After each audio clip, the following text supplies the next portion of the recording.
tires. Start your engines! Ready. Green flag, green flag. All rolling. All the way out. Stay in, stay in, stay in. Come on, come on, come on. Bye-bye, run in. See you later. These guys are really good. Keep digging. Stay in the gas. Hang on, dude, baby. Did not hit a thing. Why are you waiting so long, man? Bottom clear, shaking you down here. White flag. Hit your mark.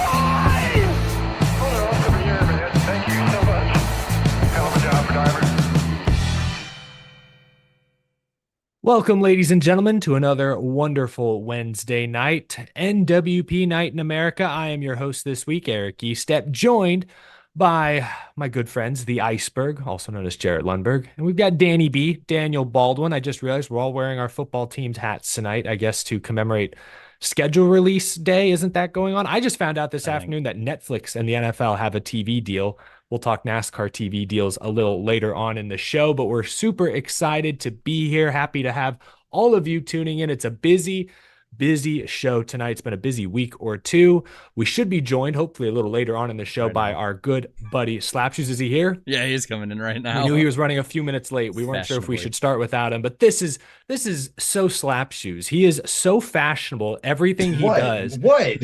He jumps in the call 5 seconds after we go live, jump scaring our chat. Welcome to the show, Slap. It's good to see you. It's good to be here, man. I had to show up for RFK's triumphant return to victory lane. Brad's back. Yeah, Prosper, Texas, and like Michigan, they're all going crazy.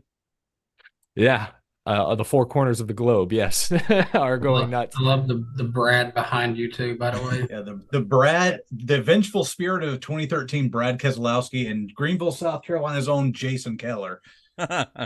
Wow. What a duo there. Well, this is awesome. Well, you're jumping in right as we get started here, Slap. I was just telling our beautiful, lovely chat that we have a very, very packed show tonight. It's been a busy few weeks in the world of NASCAR news, but this timed out so well, Slap. I think Jarrett reached out to you first a few weeks back about coming on this date in particular. We had no idea at the time that your boy, Brad Keselowski, was about to snap that winless streak. So let's start there. I want to go to you first, Slap. Not only did Brad Keselowski get a win, lock himself into the playoffs, he did it at, I guess, your home NASCAR track, Darlington Raceway. How's that feel, man? Dude, no finer place to do it. I was there in 2018 when we won the Southern 500. Yeah. And that was a crazy weekend, dude, because I went to like Dragon Con in Atlanta. I was like just at the convention, and then me and my buddy were like, hey, let's go watch the college football game over at the Georgia Dome. It was Washington versus Auburn. That was a great game. And then like Sunday, we're like, the convention's dead. Let's head down to Darlington. So we did like a triple like header. My guy Brad won. It was freaking awesome. And I'm just the only thing that could have made it better is if I had plans to go down to Darlington. That was pretty fantastic. Are we sure that wasn't you on climbing the fence, though, after the checkered flag? I had to do like a double take just to make sure that wasn't you. Would you ever do something like that? I feel like you would. I could see that happening. I mean, like after the race is concluded, like I don't think that's a problem. Like if you're doing it like in the middle of a race, you're so just absolutely blasted. Like I don't even know if you're clinically alive at that point. What's the NASCAR equivalent of storming the field like after a big upset victory? Like what if that becomes a thing? Fans just start like hounding the fans just climbing the fence, like after the race. After, Well, it was 10 years ago, the Richmond dude at a Brad Keselowski win climbed the fence, and then, well, not a Brad win. I remember in 2020 at the All-Star race at Bristol, that dude that Moonhead interviewed, he's like, I just love Chase Elliott, man. Forgot about that guy. NASCAR fans wouldn't be one to storm the track for good like moments. They would storm a track for like out of anger, like Bristol when that's when you start throwing like your entire cooler and the beer cans on that the track would be like the Talladega. That's probably the equivalent. When Dale Earnhardt was getting booed out of Bristol for wrecking Terry, that's when it's like if those fences weren't too tall, man, they're coming through. We can't stop them all. It'll be that scene from World War Z where the zombies are scaling that wall in the desert, wherever that is. Just imagine thousands of NASCAR fans like, where did I get you? You son of a. Well, Just bodies piling upon each other. I mean, I would not be surprised if there's been something like that. And NASCAR's like, we're just gonna kind of just shove this under the rug and hope people forget. You remember? Yeah. Was it Pocono? The flagman got hit by a cooler. The first I'm hearing of this. Yeah. I want to say, I think it was like. Gotta Did you share. do it, Jared? Did you No. chuck it? No, that was. What were you doing in Pennsylvania on that day? Being in Illinois, more than likely. Gotcha. Well, I have another story of NASCAR covering something up, and Oh, I was you at go- the All-Star race in 2012, and like that was like the weird year where if you won one of the stages, you got to start like first, second, third, or fourth. I for hated that for the era. Final 10, the final 10 laps. So of course Jimmy Johnson wins, hangs around in the back. Brad Keselowski wins, hanging around in the back. Everybody's hanging around in the back. And then there's like a 10-lap sprint or whatever. Jimmy Johnson just clearly pulls ahead. He's got clean air and all that. He wins.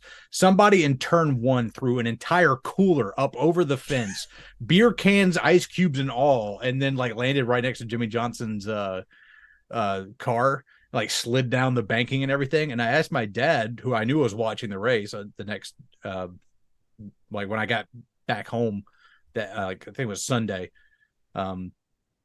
Yeah, because they were in an All-Star race on Saturday nights back then. So I got home on Sunday, and I'm like, hey, did you see that cooler they threw on the track? He's like, no, they never showed that on TV. And I started asking other people, like maybe my dad missed something. And I was like, no, I don't know what you're talking about. And I was like, man, they missed that, or they covered it up, one or the other. who is the driver? Dating back to then. Who was the driver? This was only a couple of years ago. I want to say it was like maybe during qualifying, like something hit their car while they were doing like an interview on TV. You could see it in the background. I swear. They were like, oh yeah, car was tight. And you hear it's like thunk. Am I crazy? Well, I mean, Did I I remember make the this Kevin up? Harvick one at Texas when the paraglider dude came in with the American flag and it destroyed the entire driver's side. I know. I do remember that. This is in the last few years. I swear there, because I feel like I remember people making comments like, "Oh, like if a driver gets hit, like they're gonna ruin it for everybody." You know, no coolers allowed at the track now, everywhere, not just at, I don't know, select races. Chat, I'm just hoping the chat helps me out. No, it's not Denny and the Taco. That was Michael Waltrip. Come on, that one Nemechek. A couple people said Nemechek at Darlington. John Hunter won, and it was a beer can. That sounds right. familiar. That's right. I remember because it was a front stretch interview. Yeah, that's what it was. Okay. It would have after the race then, yeah.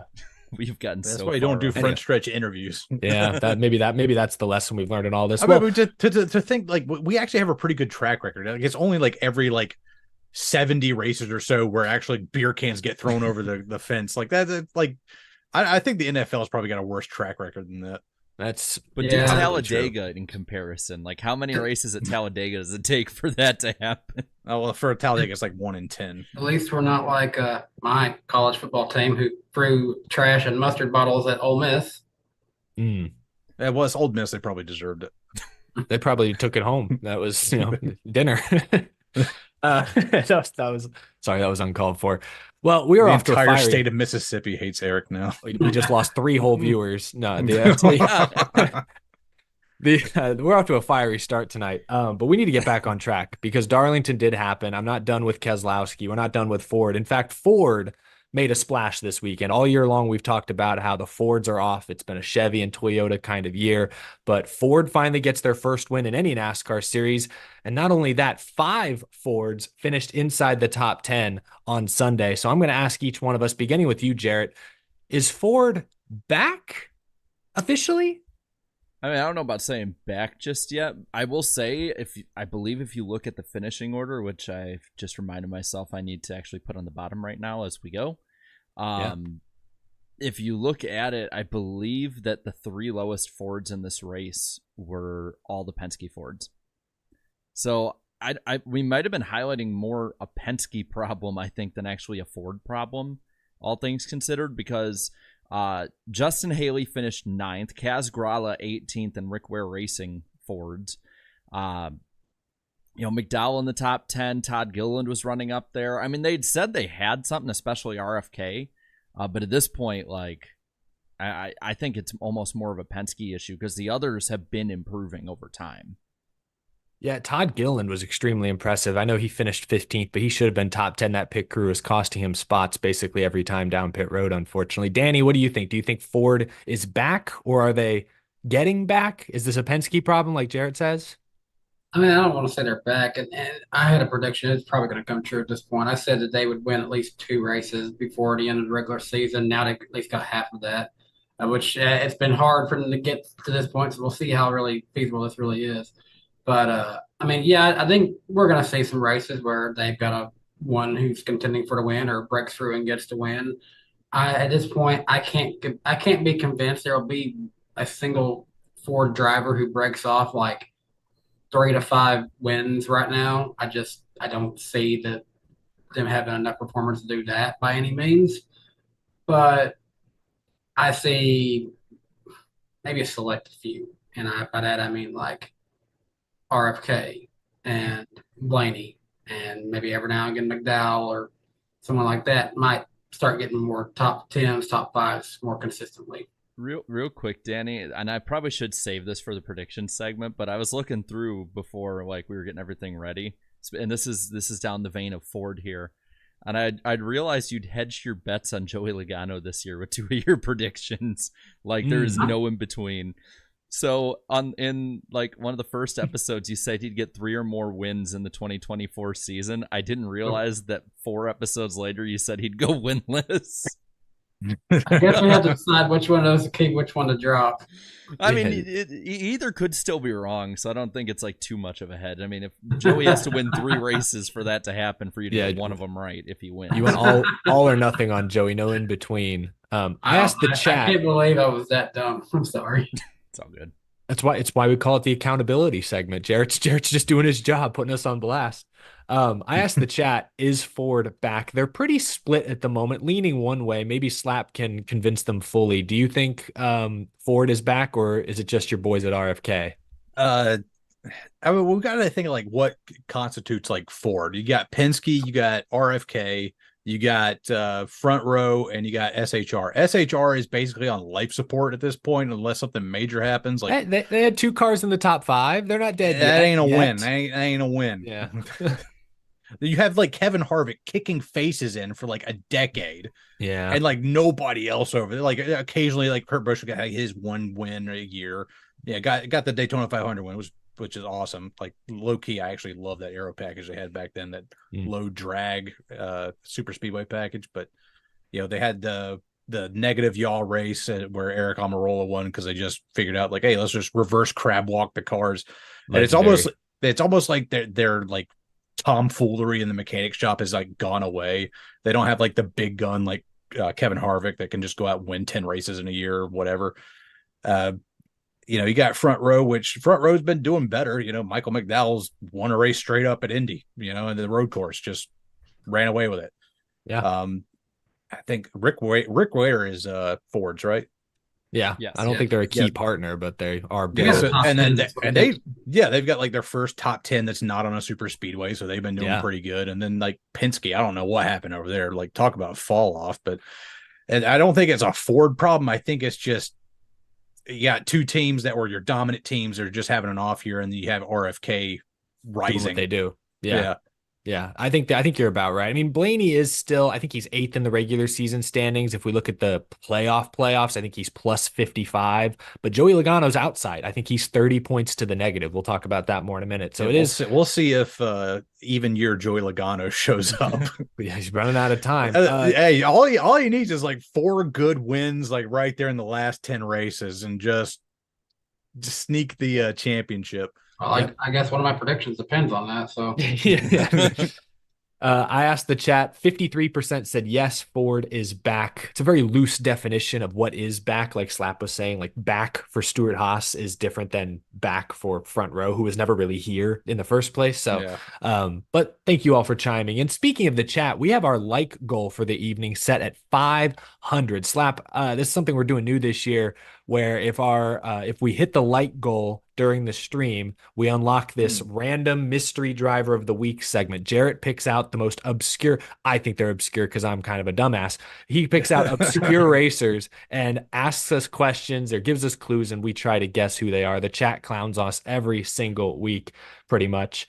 Last week was our first week not getting it. Last week especially, Jarrett stumped us. He basically gave us the driver's name, and I still didn't know who he was talking about. It was really bad.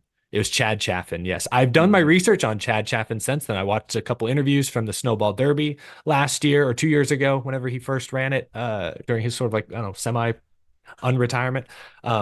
And watched some He clips used to of drive for front row back in the day, and back in their starting park days. Yep. That was one of our clues that went right over my head. So you are going to dominate this game if we hit 500 likes. We're more than halfway there. We need Slap Army to show up tonight. Absolutely. Where was I? Let's talk. I feel like RFK right now is the number one Ford team in the NASCAR Cup Series consistently across the board. Buscher is, plus 15 in the playoffs. Brad is obviously locked in. No other Ford team can hang their hat on that. Let's talk about Chris Buscher, because second week in a row, he suffers heartbreak late in the race, lost by an inch at Kansas, and then got walled, effectively smushed, if you will, by Tyler Reddick at Darlington. Confronted Reddick after the race, said, "Hey, this means more. I don't got a sticker on my window. This means more. You got to be better than that." We'll start with you on this, Danny. I don't know how to pose this question. Just what did you make of that incident? And do you think Buscher's frustration is justified? Yes, it was very justified. I listened specifically to the video Noah Lewis posted after the race, where he got some really good video and audio on this. Very clear, He was using his external microphone, so he could really hear the conversation well. And what Chris Buscher said was exactly right. You've got one of these stickers. He said it like that, but I mean, he's saying you have a win already. You don't need to be racing like a dumbass out here. You've got a win. I don't. And why are you gonna race us and ruin both of our races like this? So I'm on Buscher's side here. Yes, if it hadn't been for that, Brad probably wouldn't have won that race. But for Buscher's sake, RFK was looking like they had a legitimate chance to race for the win, not get wrecked for the win, and ultimately they were wrecked for the win. I mean, yeah. I think it was a dumb move, and Reddick's made those before. I think we were actually at one of those, or maybe it was the year before we were there. I think it was the year before, where he tried to block Kyle Busch at Daytona, doing kind of the same thing and caused a huge wreck. Oh, yeah. That was a long time ago. Was that Reddick? I got to look that up again. Yeah, it was Reddick. I can't remember if it was 2020 or 2021. I know I was there for that one. I just don't know which year it was. But he still has to go for the win. At the same time, and if he thought he could make it, maybe he could have. I mean, it was pretty clear. It was a very, as Denny Hamlin would put it, what's the word? A low, high risk, well, I guess there is a high reward as well. High risk, high reward. Low success rate, basically. Sure. With that. But those are the moves I love seeing. I love seeing drivers make bonsai moves, because if they work, they're really badass. But if they don't work, they really suck. I mean, two people I think we see with that, with varying degrees, in the same vein as Ross Chastain and Kyle Larson. And when it works, it's amazing. But it was very low percentage. That's the word I was looking for. Thank you. Yeah. So someone pointed out in here, like they said, I don't have a win. Be nice to me. No, it's not really that per se, but it's like, okay, don't do something where like one of you's probably going to end up in the fence. Yeah, like let's race it out in the straightaway. Let's not try to settle this in the middle of the turn. Yeah, I think Chris Buscher, he has the respect of many in the garage. And I think he even saw that afterwards. Like, it's not often you hear a driver straight up apologize face to face after an incident like that. I feel like drivers are more often to say, "Hey, I just got tight," or "Hey, I was going for it." Like, they're going to dismiss it slightly, make an excuse. It's just short track race. It's Darlington, baby. Oh, that's not the saying. But no, Tyler Reddick immediately was like, "I effed up. I'm sorry." Like, he got an "I'm sorry." I'll tell you what, man. I don't care. I don't care what it's about. If Chris Buscher comes up and grabs my collar, I'm going to apologize. I don't even know what it's for at that point. Like, I didn't realize Chris Buscher was that big. Dude. Yeah, he's a beefy boy. That is an imposing man, and I'd apologize too. Like, but I got a lot of respect for both of them. Like, Chris Buscher's not going to take any crap, and like Reddick admitted he made a mistake. He's like, "Look, man, I should have done that." Yeah, props to Reddick there. I will say this: had this been maybe a couple of other drivers, I'm just going to name a few to come to my mind. Had this been a Ty Gibbs, had this been a Noah Gregson had just been. Oh, if it was Ty Gibbs, he would have jumped back in the car, put his helmet back on. Well, that's the thing. That's the thing. Tyler Reddick had his helmet on, and Chris didn't care. He's going up to him. Yeah. But had this been someone else, I don't know that he would have gotten that much mutual respect out of him immediately. Yeah, I just looked at Reddick's reaction, and I know it doesn't fix the car, it doesn't change the result of the race, but that showed me that Chris Buescher has earned the respect of his peers, and I think that's why he was most frustrated. It's the same way Truex getting doored or getting bump and run by Logano at Martinsville all those years ago, late in the season. Like, everyone knows Joey races very aggressively, but Martin Truex Jr. feels he's earned a heightened level of respect because he is one of the cleanest racers. I think Buscher feels the same way, so he feels especially upset, insulted almost when somebody makes such a low percentage move that costs him not just a win, but a time. I think Buscher finished 30th. Like we mentioned the points a moment ago, Chris Buescher went from being probably 30, 40 points to the good, even without a win, to 15 points to the good. That's huge. That's why he pointed at the lack of a sticker on his door, because this has larger ramifications than just, you lost a race. So that is a big deal. Yeah, so he went from probably a top 3, so he lost at least 27 points there. And actually, I actually have the cut line I can pop up on screen really quick for you. Oh, that's beautiful. We're getting to that time of year, second half of the regular season. We're looking at points. That's he would be 42. He'd basically be tied with Chastain right now, 42 up, and instead he's 15. Yeah, here's the matchup people are asking for in the chat. They want to see a feud between Chris Buescher and Austin Hill one day. Ooh, that would be. I feel like that would be an even fight. Because they are in the same weight class. Was it Austin Hill? Was it, I believe, Myatt Snyder, the Austin Hill launched into next week a couple of years ago? Yeah. Like he flew. Yeah. Myatt Snyder learned not to go up against that one. Yeah. That was unstoppable force versus movable object. Yeah, very, very movable. Well, we can move on from that. Didn't get too physical between Chris Buescher and Tyler Reddick, but it almost got physical on the track between Ryan Blaney and William Byron. I think the on-track incident, everyone's basically in agreement. Restart, Truex doesn't get a great jump. Byron takes him 3 wide, gets a little tight off of turn 2, squeezes Truex into Blaney. Blaney's in the wall, ends his day, virtually ends Truex's day as well. Byron gets away scot-free, as Blaney put it after. Blaney loses his bleep over the radios, threatens to unalive Byron, in typical average Blaney radio communication fashion. Comes back on the track, does a little swervy swerve at Willie B under caution, no contact. He was thinking Days of Thunder. He was exactly. I'll start with you on this one, Slap. What do you make of that incident, and do you think Blaney overreacted on track afterwards? I'll be honest with you. I wasn't. I was taking my mom out to dinner. It was Mother's Day. I didn't watch the whole race. Wow, what a responsible young man! Very professional, Slap. Very professional. So it's ultimately it's 2 drivers that I don't care about. So I appreciate the honest answer. I mean, I feel like Blaney. I asked the question. I don't know that there really is I feel like there is only one sort of answer. It's angry drivers. Blaney has a right to be angry. If he hits Byron under caution, he's probably getting at least a fine, probably a points penalty, if not worse.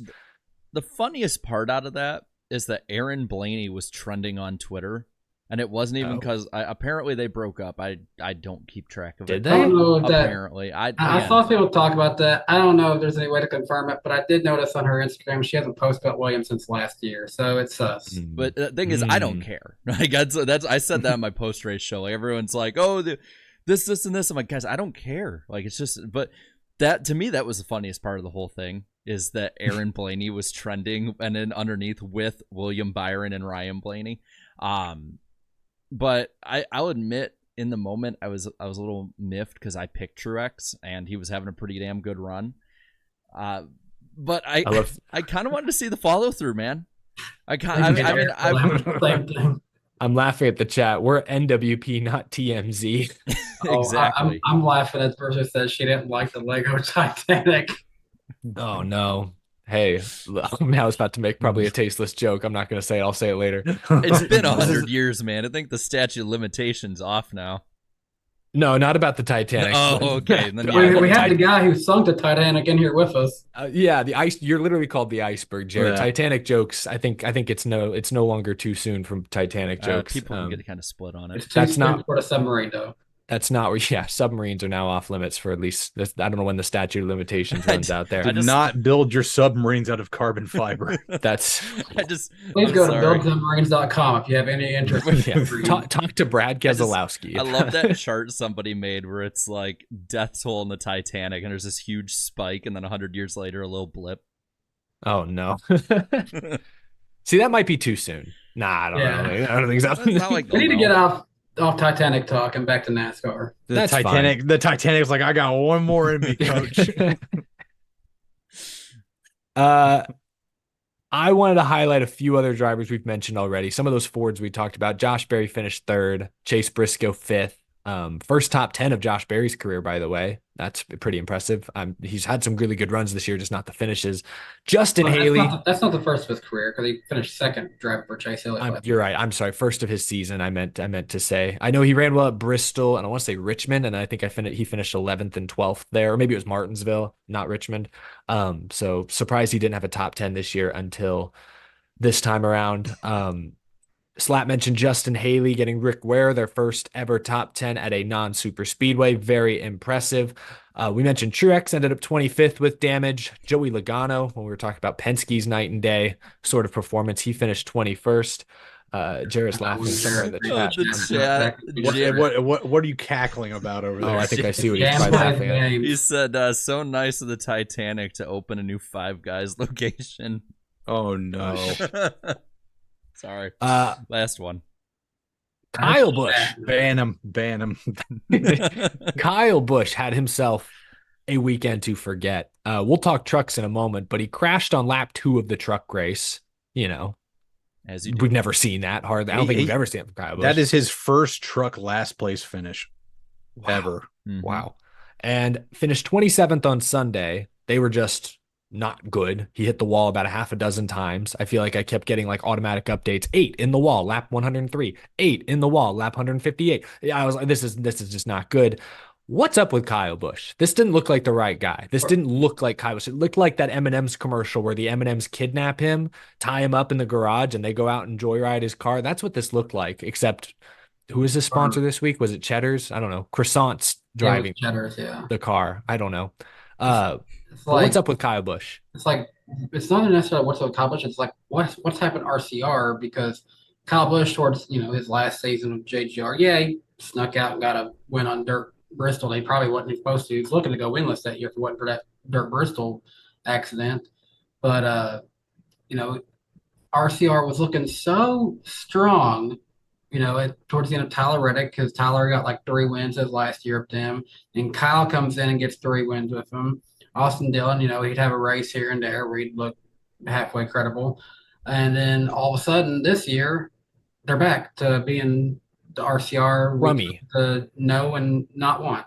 Yeah, Kyle Busch is only 8 points to the good. Now, in fairness, before this rough weekend, he had a couple of top 10 efforts in a row. Things seem to be getting back on track, but this was just such an unusual weekend. We've heard Kyle Busch talk about this new car and how it doesn't typically suit his driving style. He's had to relearn or adjust to certain things, but we've seen other veteran drivers come around, and Kyle Busch, since kind of the second half of last season, just has not looked like himself. Now he's crashing out in truck races as well. I know he's got a couple of truck wins this season, but still, I don't know. I can't help but feel like this is not the same Kyle Busch that we all grew up fearing in many cases.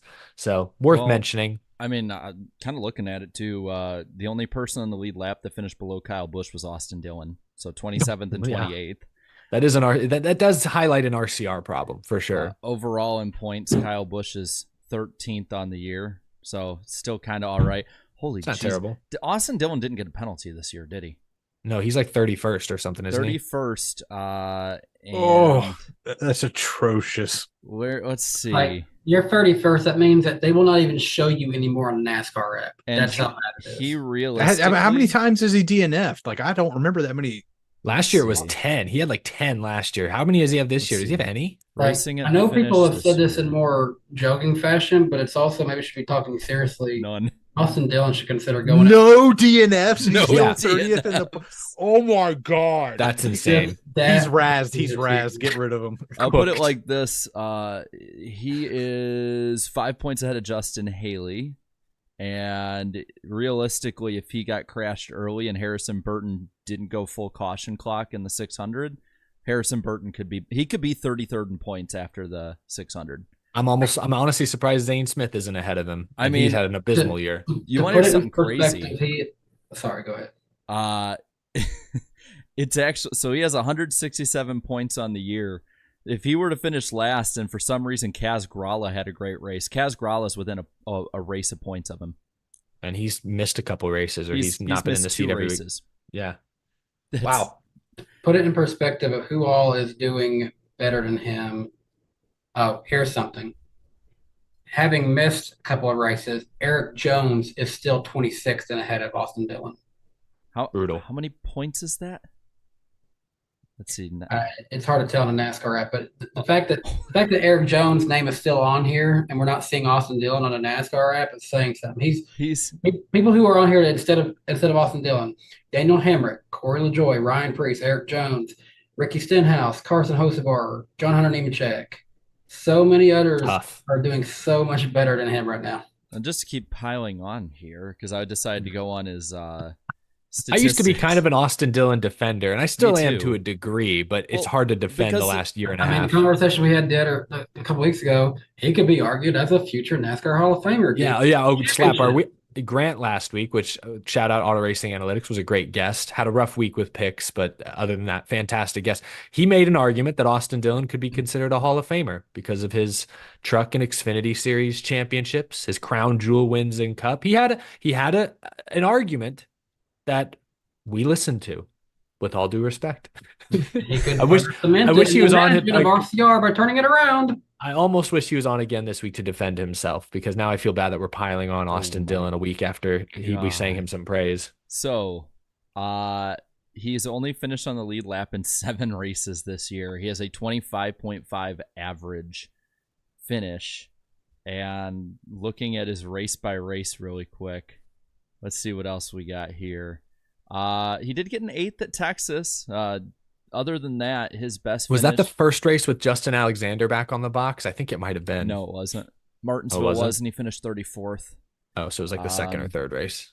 So yeah, let's see. His best finishes were 8th, 16th, and 22nd, but that was Atlanta, so take that one out. So his third best finish would be 24th at Richmond. Not great. So I guess it is an RCR problem, but one's just a little worse than the other. Yeah. Well, can you throw up the points again, Jarrett, before we go? We are officially halfway through the regular season. So if we look at the playoff cut line, you've got Truex locked in on points at this point, plus 140. But then you got Ty Gibbs, Blaney, Alex Bowman, 12th in the playoff standings currently, Chastain. Then there's a pretty hefty gap back to Chris Buscher, who's now plus 15. Kyle Busch, Chase Briscoe, plus 8 and plus 6, right on the cut line. Bubba Wallace is the first driver out if the playoffs were to start today. Joey Logano is 30 points back, and then it's a huge gap back to Noah Gragson. Man, I'm sure he's wishing that roof rail penalty could get rescinded. He could use those 35 extra points right about now. And then Austin Cindric, top 20 in points. I'd argue that's actually an improvement for Austin Cindric, a small one, but an improvement nonetheless. So there's a good look at the playoff cut line. Jarrett, actually, before we get to the famous iceberg poll, let's take a look at the television ratings. Let's dive into the numbers behind this weekend's FS1 broadcast. Sunday's Cup race drew a 1.4 TV rating with 2.6 million viewers, down 2% from last year, 1% from the year before. So the spring Darlington has been pretty even, pretty flat for a few years in a row now. 17% of the TV audience fit that key age demographic. The Xfinity race fell just short of 800,000 viewers, and the Truck Series, which was delayed a few hours late into the Friday evening, earned only 310,000 viewers on FS1. Ooh. But with that being said, Jarrett, what did our beautiful viewers have to say on the famous iceberg poll?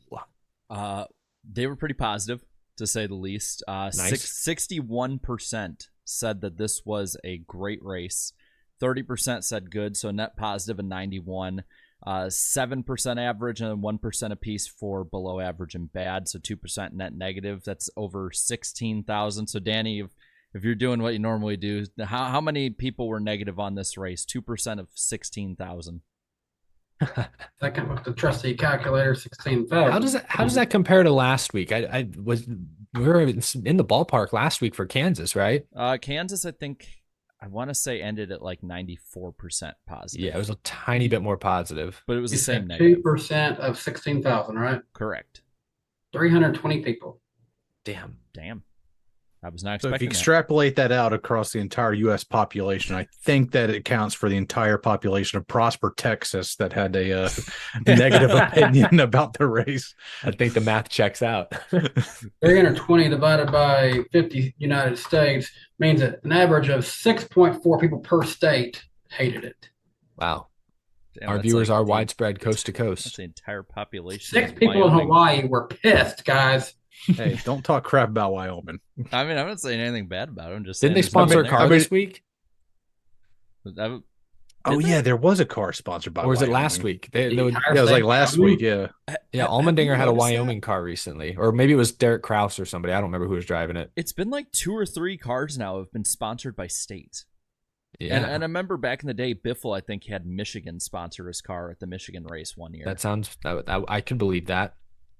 Interesting. That would make for an interesting like die cast collection. I collect every die cast like car that's been sponsored by a state government.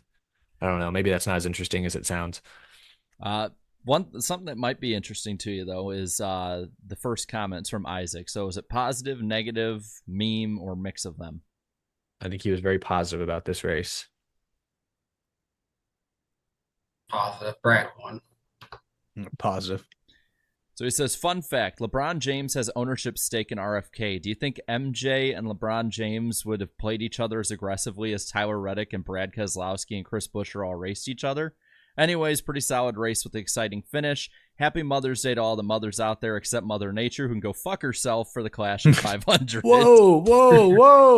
We're not even to the gutter yet. Holy moly. There's a reason that one got upvoted a bit too. Wow. A lot there. Everyone loves to hate Mother Nature. I want to see Michael Jordan and LeBron James in like a go-kart race. No, like a soapbox derby race. Push them down a hill. Let them bang doors. That'd be pretty cool. I don't think at least one of them is not making it to the bottom because I feel How like big both do- of them wouldn't want to lose. How big would that car have to be? Yeah. We'd probably My have goodness. Stephen A. Smith or somebody there like and continue their debate of who the greatest of all time is. Looking at the other comments. Soapbox derby race to decide it. Could end up like that time Rusty Wallace raced Tony Danza I in remember go-karts. that. And he almost killed Tony Danza, like flipped him.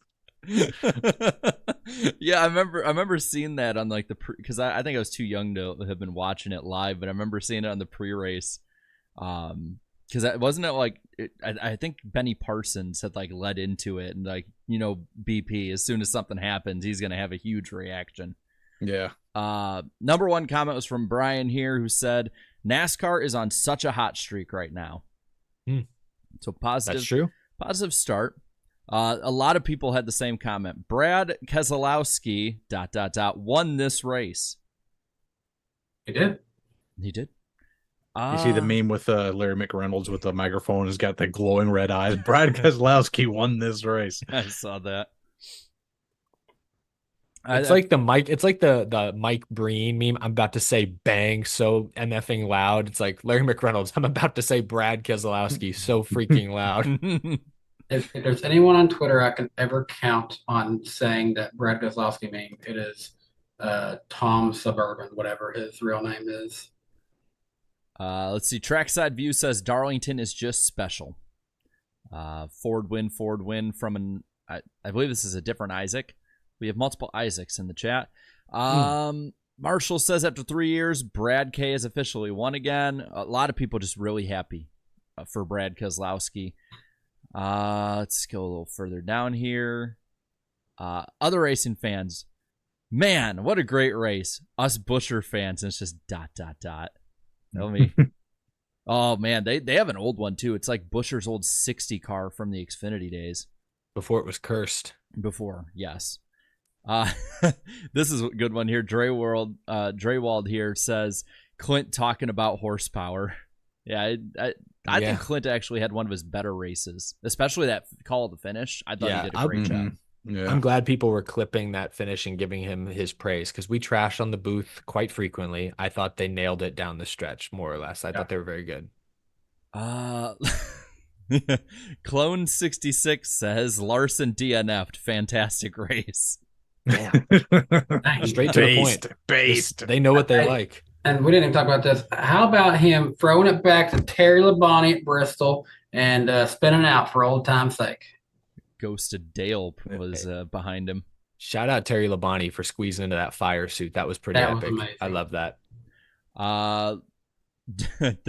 There we go. Braden Movick in the chat here. Justin Haley supremacy. Oh, that was a pretty good run by him. Hail yes. Although I saw he's no longer eligible for the fan vote, or he's fallen out of the top 5. Sad times. Oh. Yeah. A lot of people say NASCAR's on a roll. I swear, I'm over halfway through and it's still positive. This is odd even for us. So what does the gutter have to say? There's got to be some negativity down there. Let's get down to the gutter. Tom here says, when, if ever, will you find guys that can drive for 400 to 500 miles? NASCAR is a shadow of its former self. Thanks. Which is polite at the end. That was very polite. Like signing off a letter. One of them was Brad Keselowski won this race. Oh, wow. And 666666 bruh says, well, Brad is a decrepit old never was, and his team needs to fold already. Not a single driver worth watching on RFK. Reddick was robbed by an idiot who didn't realize that second place was better than a wreck. Wow. Okay. All right, this person's brain damaged. Take him out back. Well, Brad Keselowski's a champion. What the heck you mean it never was? Oh God, there's follow up. So someone just goes, bad day, and they go, been a long weekend. This was just the shit stain on top. Wow. Graphic. Damn. Well, I guess if somebody makes an idiotic bonsai move, you're just supposed to jump out of the way. Well, I hope you're an Alfredo fan so you can get some dude wipes. But that was the poll. Ooh, the famous iceberg poll delivered this week. Awesome stuff. Chat, we are closing in on 500 likes. That's a pretty steep goal, and we might hit it earlier than we have ever. Can we get there before the first hour is up? That would be, I think, a new record for our show, albeit this is a fairly new segment. Keep at it. Keep spamming the like button. We are going to get to the first Super Chat stage break in just a few minutes, but let's touch on the Xfinity and Truck race. Xfinity, Justin Allgaier gets the win. I was waiting on something tragic to happen to him down the stretch, a la Phoenix, for example. But no, this time around, Justin Allgaier gets the W. I saw a stat. He is now, I believe, either tied for or the sole leader in Xfinity Series history of top 10s. What am I trying to say? He's got the most top 10s in Xfinity Series history. That's pretty cool. That, and let me double check, but I believe he's tied with 2 drivers. I think one is Junior for 10th all time in Xfinity wins. Nice. At 24. Yep. Justin Allgaier, Dale Earnhardt Jr., and Tommy Houston all tied with 24. So his next win will put him in sole position at 10th. Next up at 27 is Jeff Burton. And then after that is Matt Kenseth at 29. I hope he gets there. And I say that as a Matt Kenseth fan. More than anything, I'd like to see Allgaier get one of those championships. He's been to the championship 5 or 6 times. Like, he's due. At some point, it's got to break in his favor, right? The crazy thing is, I mean, there's a huge scrum of, like, from 6th to 9th on the list is 31 to 27. So he just gets 7-8 more wins. He's knocking on the door of the top 5 for Xfinity. Which might be very difficult depending on how the luck goes, but it's worth shouting out for the good driver absolute waxing. Yeah, exactly. Good driver, made a living in the Xfinity Series. We touched on the truck race earlier. do want to give Ross Chastain a shout out. A week ago, we were giving Caden Honeycutt a ton of praise for bringing in a virtually unsponsored 45 niche truck into the top 5 at Kansas. Ross Chastain gets that truck into victory lane a week later at Darlington. So maybe Nice Motorsports back on the up and up. You put really good drivers behind the wheel, and hey, they're starting to make a little bit of noise.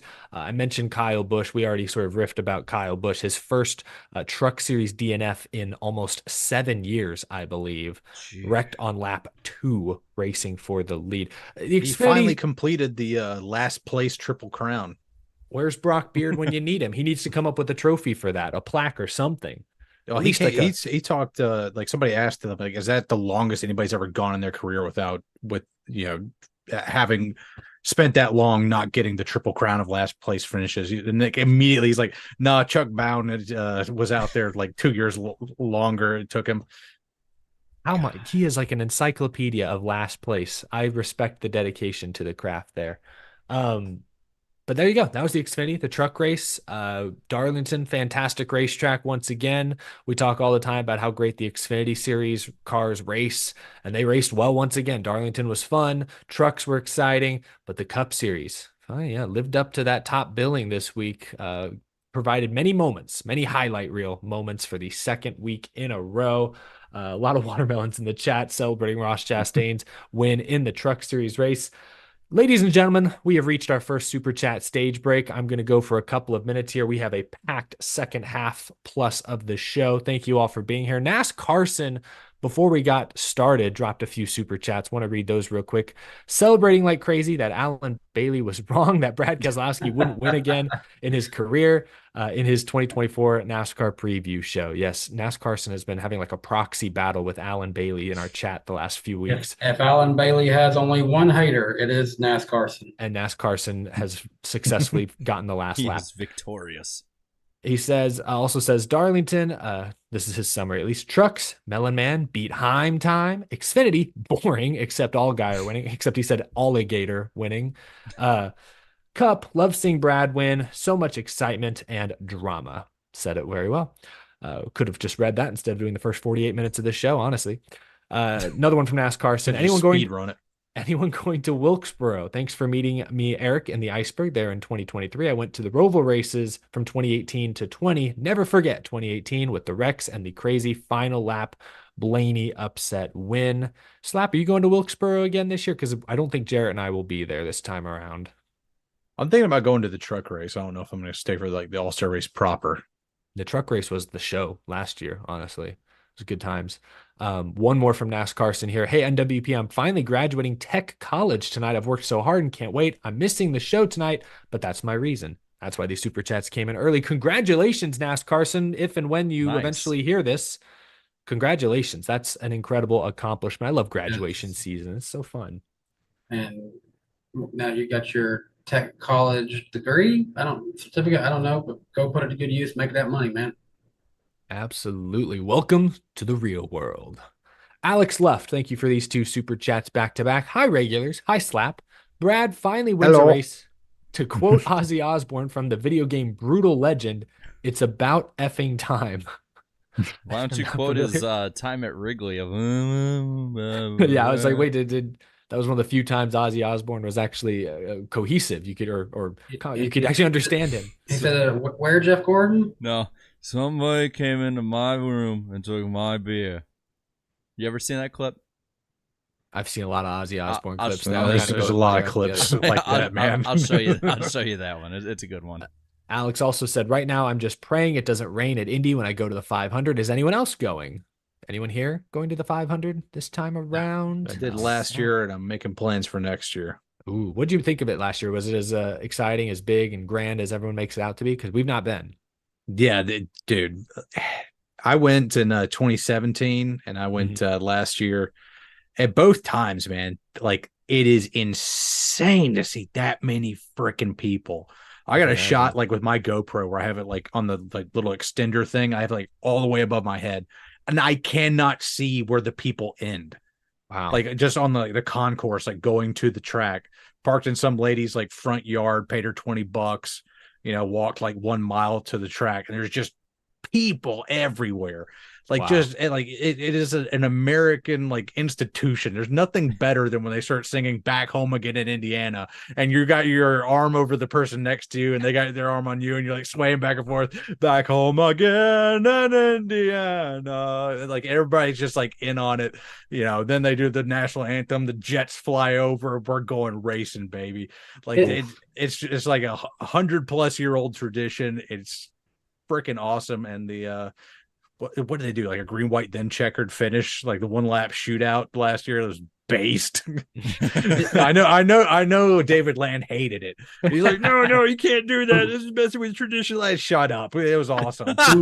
What I can see, it just makes me think it's like race car version of Kentucky Derby, just full of tradition and just history. Except without the stupid hats.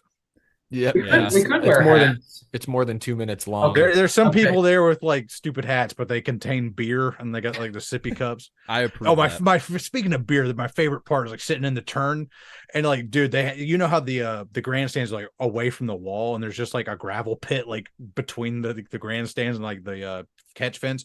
Like the entire race, people are crushing beer cans, throwing over my head into like the gravel pit because they apparently that's a tradition or whatever. But you just like throw your beer cans in the gravel pit, they get all the aluminum up later, and just the entire race are just beer cans being thrown over my head. It sounds efficient. Gravel pit. That's just like fun. I had forgot that last year you went from Wilkesboro up to Indianapolis. So. Yeah, I did. I went from Wilkesboro, drove straight up to Indy, had an Airbnb up there. Then we did Circle City. We did IRP. Wow. Did the Little 500 at Anderson, which that is the craziest freaking race I've ever seen in my life. There's just 33 sprint cars on a 1/4 mile track, just ripping it on the high banks. I think 12 cars finished the race out of 33, 2 of which were on the lead lap. And like, dude, there were lead changes. I had no idea who was going to win that race. So many lead changes. They're doing live pit stops in the infield. Like Mad Max like contraptions they make to refuel the cars. They don't have starters on them, so they turn them off, and they have to get a push truck to like start them. Guys are bribing guys in the push trucks, like come over here. If you don't come fast enough, they're like banging on the door, like why are you going over here sooner? We're running for 18th right now, like to get paid like $500 or whatever. Like it is just, it is the greatest spectacle of humanity I've ever seen in my life. And then they just have like a little section in the infield, like no bigger than like my house or probably even smaller than that, where they just pile up all the dead cars and carcasses, just like put them like out of the way and everything. And then like David Land's like, oh, you don't want to go to that, it's going to be late. And I was just like, dude, I was out of there in like 30 minutes, drove 30 minutes back down to Indy to our Airbnb, got a good 6 hours of sleep, woke up, went to Indy, got there like 9:30, 10 a.m. or whatever. I love that juxtaposition of the little 500 and then 6 hours later you're at the Indy 500 and the pageantry. They're like that's how you do it, man. That's how you do it. Hey, that's both the two faces of America right there. But if you go to the Anderson Speedway, stay in, like try to get seats in turn 3 and 4. That's where the newer grandstands are. Our tickets were in the backstretch. Those are the bleacher creatures, man. Those are wooden grandstands that are probably older than my parents. Like I almost like fell through them at one point. It's like bending every step I take. At one point, I'm like talking to my friends, like, dude, we got to get out of here. Let's go to the new aluminum ones over there.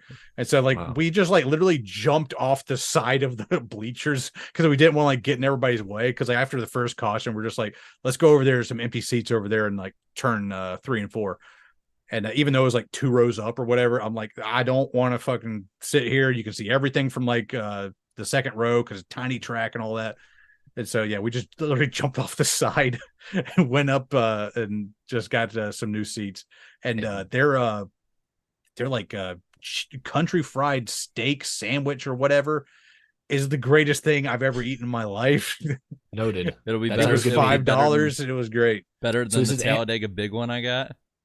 Yeah, without the butt problems. So is it Anderson Speedway you said? Bad. Anderson Speedway in Anderson, Indiana on What kind Martin of Luther trip? King Boulevard. Of course. Natural. I'm there. I just realized we totally hijacked the super chat stage break. Oh, that's quite all right. That was a good time. I'm gonna do just a couple more real quick. And, Base, go to all the racetracks. Well, we're actually ahead of time because it's not even top of the hour. We were already on that. So. We are killing it. We have a packed second hour. Hunter Nixon Fishing said, right now I'm going to say RFK has taken over from Penske as being the best Ford team. Got 6 little thumbs up. I like that you can like super chats now. Fred Dog 81 says, would NASCAR think it a success if a low seed knocks out a winless top 5 or 10 seed in the tourney to win $1 million while the other is in playoff jeopardy? Would NASCAR think? I think NASCAR absolutely wants upsets. I don't know if do they mean like actually like wreck somebody for like I don't think NASCAR wants people wrecking each other to advance in that in-season tournament, which we will talk about here in a few minutes. But they absolutely want upsets, no doubt. Just like NCAA wants a few good upsets every year in March Madness, NASCAR is no different. One final super chat for this first super chat stage break comes from Captain Ford Guns. First off, you guys are the best. It's very nice of you to say. Second, I didn't know Slap was a Keselowski fan. We're brothers in arms. A great week to be an RFK fan. 6 never quits. That's a good one. Slap is RFK's last soldier. Yeah. The strongest soldier. Hey, I don't care if I go blind from drinking Castrol GTX. I don't need to see the price tag on Brad's merch anyway. You're not supposed to drink this, sponsor Slap. Hey, I've been drinking Brad Light for a long time. This isn't going to stop me. Shout out Harris Lou. There. I was shouting out Harris Lou for that really awesome T-shirt design that they released I think yesterday or the day before. Really looks cool. Really well done. Already got my pre-order in. Yeah, no, I don't blame you. With that being said, gentlemen, there's been a change in the air. My phone is beeping. I think they tested the tornado sirens today. I don't hear anything outside, but I'm seeing a lot on the radar. What's happening, Jarrett? It's too soon after last week. Making storm jokes right now. Yeah, you actually did. Yeah, you actually just got struck by the lightning round. At least you guys get sirens there. Our county, me and Danny's county, doesn't have sirens, so we had to be listening to the one that was across the lake, the next city over. Yeah. Oh. But starting it out here, we got the Spotify poll. We had polled, what mile and a half do you want on the schedule most? 3% said Kentucky, 8% said a reconfigured Texas. 19% said Charlotte Oval for the Roval, and 70% say go back to Chicagoland, said the street course. It's shocking, I know. In other news, the Wicked Witch of the South has re-upped her trademark on the 1 through 2032, though not for the 8 yet, though I believe the date for her to do that is June 3rd, so she'll probably wait till the last minute, because why the hell not? In other Ford and RFK news, Cam Waters will be in the number 60 at Sonoma. And I probably could have connected this on the better end of the Earnhardt legacy here. A 4-part documentary called Earnhardt will be coming to Prime in 2025. So there is that little more incentive for fans to go over to Prime. And said if this will have direction from that guy that came over from the 30 for 30 series. I'm not sure. I don't know. Ron Howard involved, who I know has done. He's big name producer type, so there's legit people working on it. I'm also I'm sure it'll be good, but also what more can be said that hasn't already been said? I mean, Blue Jimmy fan says it best. Emp did it better. Yeah. So yeah.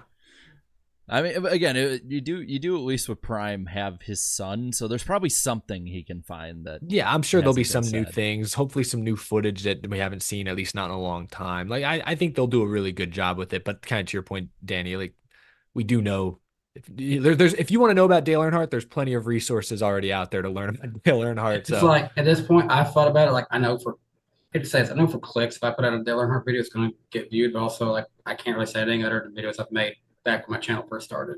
Yeah. And Lemon should be an executive producer. I'd be down. Yeah. His video on Moore, Oklahoma was riveting. It was. The timing was insane. Yeah. Dude, he did that with the Talladega video. He did put up that Talladega video. Then the Talladega race happens the next week. 3 first-time winners back to back to back. Yeah. Insane. Dang.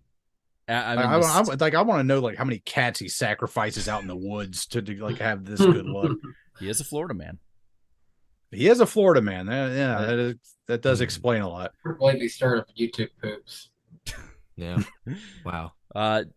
Back to NASCAR here, and IndyCar a little bit. Jimmy Johnson will join NBC's coverage for 4 races this year: the Indy 500, as well as the Daytona Summer Race for Cup, Degas Cup race, and the Cup finale. So Cool. I'm assuming he's probably going to maybe or NBC will do what Fox did and have a fill-in role for Junior being gone. I was going to say, what we've learned is that Jimmy Johnson for 4 races is cheaper than Dale Jr. for 16 races or whatever it would have been, which I guess that's not surprising, but it's just kind of interesting to think about that. This one's one I saw. I don't know if it's been confirmed, but from all indications right now for our Canadian fans, the new TV deal basically won't affect them all that much. TSN will still, for the most part, have every race from 2025 to 2032. So it's more American fans are the ones who are the most affected by any change, which is probably something we should have expected, seeing how it is a primarily American audience. Another thing that was announced by Jeff Gluck, actually, was that Max will be the exclusive streamer of all of the in-car cameras starting in 2025 instead of NASCAR.com. We're back to the direct TV, whatever it was called back in the day. Hot Pass? Yeah. I got that back when they still had announcers for it, because I remember when we had juniors on, it was always Rick Allen and Phil Parsons, because they'd have two announcers, and then I think Wendy Venturini was on pit road for them, and each channel had an announcer going, and then there was like a channel that would just cover the race itself but have its own announcer that would flip from each Hot Pass car to the other. How many drivers did they have? Because I'm like, surely 4. Paul Menard didn't have his own. So they'd have 4 each week. They'd be interchangeable. Junior was every week but a road course, and then it was Gordon and Stewart. Yeah, it was Gordon and Stewart most weeks. Imagine if they were like that today, where it's like, okay, every driver gets one, and we need 2 commentators for each one. Let's go through the list of who we get. Slap Shoes and Eric Estep will commentate for Brad Keselowski. I wouldn't have anything to say. Well, they got the announcers that weren't announcing at that time. So it's like, I think one channel would have, like, for half the year, would have like Alan Bestwick on it. I think that was the interchangeable channel, because like during the chase it always would end up being Jimmy on it. During the season though, like I remember Robbie Gordon for the road courses actually got the Hot Pass because he was really good. It was interesting. It's just it cost way too much from the sound of it, and this is back when NASCAR averaged like 6 to 8 million a week watching, like 2007-8 range. I think the numbers I saw is less than 2,000 people actually watched it. Damn. Because it was like $70 in 2008. Yikes. Yeah.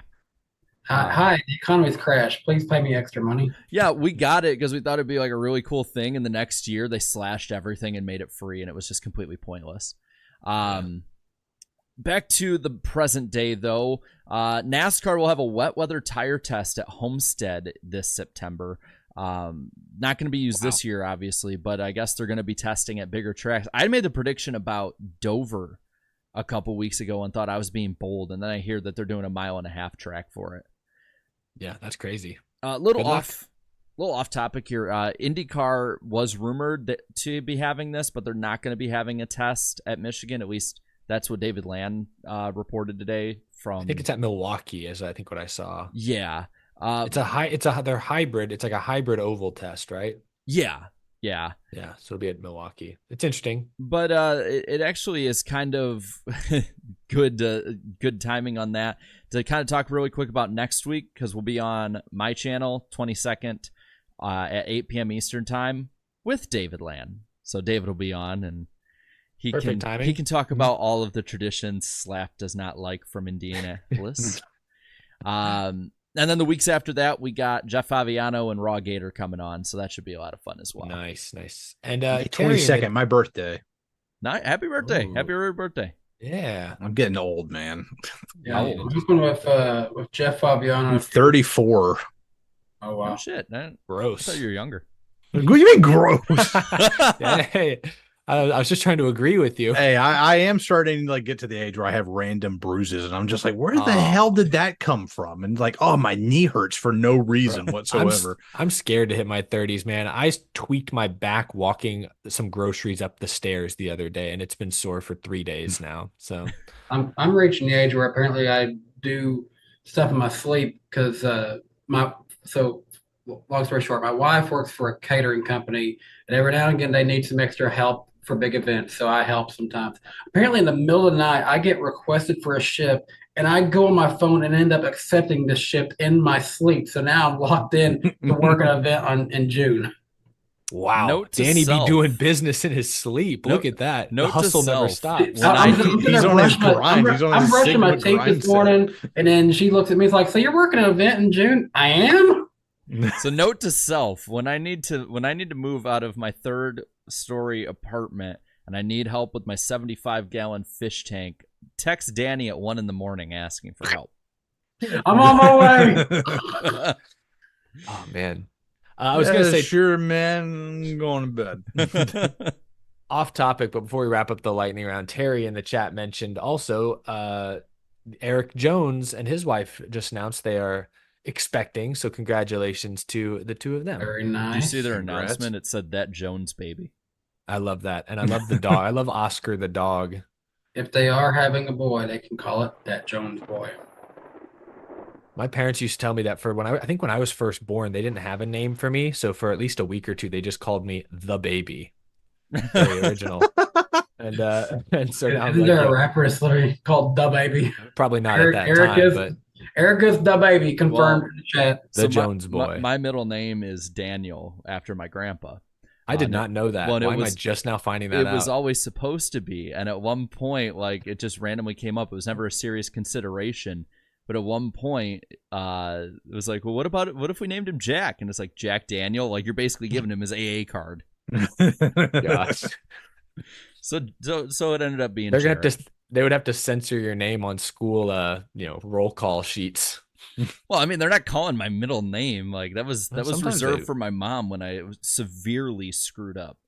I see. Makes Since you sense. talk about the name Daniel, I'll just say this for a second. My entire life, I just went by Daniel, and now everyone on the internet, anyone in NASCAR, if I ever get recognized, they just know me as Danny. And even this weekend, I got recognized for my other channel, Danny B Trains, and I'm just Danny B at this point. But it's like I chose the name Danny B, no joke, because if the YouTube thing never worked out, I didn't want like my real name to be like associated with like a failing YouTube project. Did you do it at 1 a.m. though?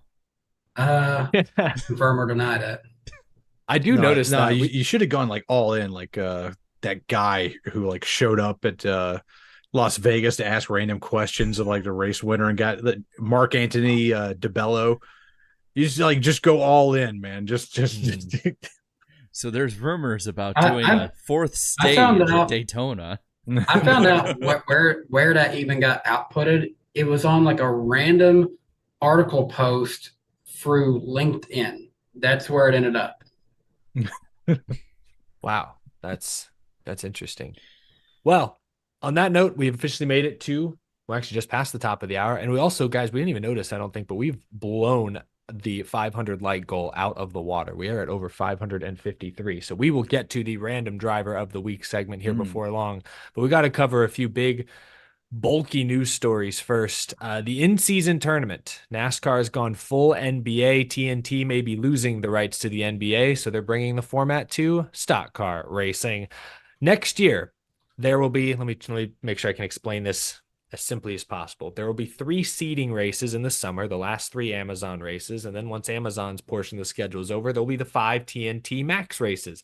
During those 5 races, 32 drivers will be seeded, will be matched up one-on-one week after week, and the highest finisher will move on, and they'll whittle that field down from 32 to 16 to 8 to 4 to 2, and then there'll be just one grand prize winner. After those 5 TNT races will win a cool $1 million. Now, I believe it was confirmed today that the first of those 5 races, when I guess the round of 32, if you will be Atlanta. Atlanta will bring back their summer night race. They will not be a playoff race next season. Probably Saturday. the right call. It's a Saturday night race. It's a Saturday night so race. That it's is June bold. 28th, which is a Saturday night. Okay. All right. Okay. So for those wanting their Saturday night races, you got your Saturday night under the lights, baby. Atlanta Motor Speedway, as Dale Jr. has called I it, might have the to go to hottest that race now. ticket in NASCAR. That's not a bad idea.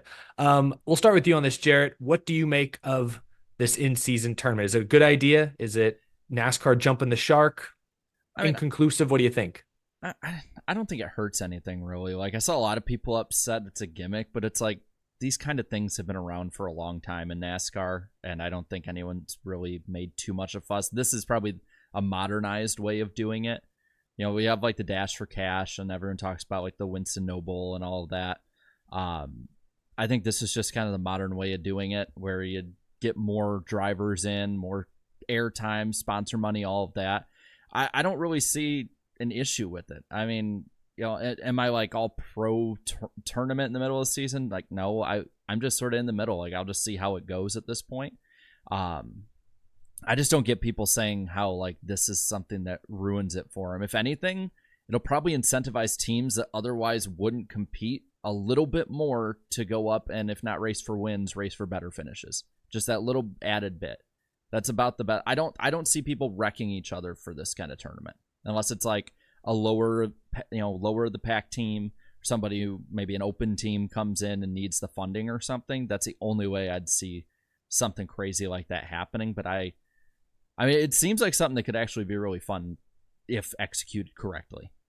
I just think it's fun that it's easy to explain. That's the big thing. Like when I try to explain to people in my day-to-day life how the NASCAR playoffs work, they get the whole 16, then down to 12, then down to 8, then down to 4. They get all that. But when you start to factor in how playoff points work, how the points reset, how it's win and you're in, final races winner take all, that's not how the other rounds work. Once you start to explain that stuff, it goes over their head. So I know this isn't the playoffs, this isn't going to decide your champion, but for the average viewer, this will be easy to understand. Everyone knows how a tournament bracket works. Everyone understands that, okay, if he's running third, that's better than 8th. So that guy's going to win. It's easy to understand. Start there. That's what I love most about this. It's not another convoluted, over the top, concoction that's going to confuse the bigger picture. I don't think. It also takes place during a relatively dry portion of the schedule when, you're starting to look at the playoff bubble, but you're also post Coke 600, post All-Star race. Last year, the Chicago Street Race, and I guess supposedly next year, the Chicago Street Race being July 4th kind of spiced things up. But, other than that, the summer is kind of just the dog days. You're getting through it. This will now give TNT its own identity, and it will give fans something new and kind of fun to follow for 5 weeks. It's like the modern day form of the Winston Million, or in some ways it's like the Cup Series version of Dash for Cash, a little race within the race with some money on the line. I think that's a cool deal. I don't know if you guys agree. I'm just throwing this out here. We should play along with this next year, along the chat, in our predictions for 1 week, where we can each pick 2 drivers to ride with. We got to pick them in our usual rotation of, okay, you go first, then you, and then so forth and so forth. I think that'd be a fun way to play along with that. And then whoever's pick can go to third is the ultimate winner from this. I just love Atlanta being the first race. There are going to be, we got a super chat about this earlier, but there's going to be a 32 seed or a 31 seed that upsets a 2 or a 3 in that first race. I could just see it coming now. And so it's going to be pandemonium. And I don't think we've touched on this yet, but I do think underneath all of this, underneath the nice, family friendly, unassuming facade that is this in-season tournament, it's all about the betting. And we've all seen the ads for North Carolina legalizing sports betting in the last couple of months. Like, at the end of the day, this is a real easy thing for a casual sports fan to bet on. It's a one-on-one matchup, dozens of them. That's part of this. And I think that's Speaking also... of which, who wants to get in on a bracket pool next year? Let's do it. I'm telling you now, I will bet all my rent money on like a 30-something seat at Atlanta, just because I know if I make it big, man, that is not advisable. It's going to be worth it. Absolutely I'm totally not. I'm totally Definitely not don't joking. recommend you do that.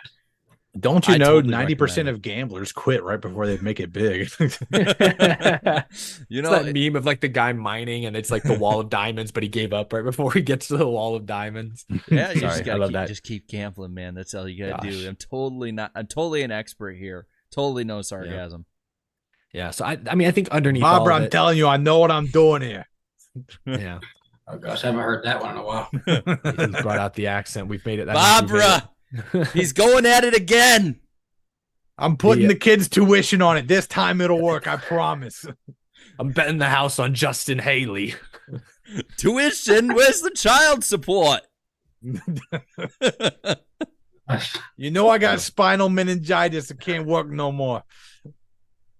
All right, we need to get back off the rails. Oh, No, man. I don't know Inside if there's joke. there's not a whole lot else to add to it. I'm excited. I think it's going to be something fun. I heard Dale Jr. Was making the rounds today doing some promotional stuff for Amazon and TNT, and he mentioned the idea that in the future this could, result maybe the winner gets a playoff spot. Maybe the winner gets a first round bye, like wanted to tie playoffs into Okay. it. Okay, And that's I no.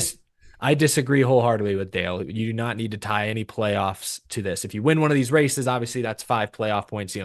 That part sure translates to the playoffs, but winning this tournament should be a monetary thing, a bragging rights thing. I don't think you need to tie it in any further to the bigger picture of the season. That's just my take on that.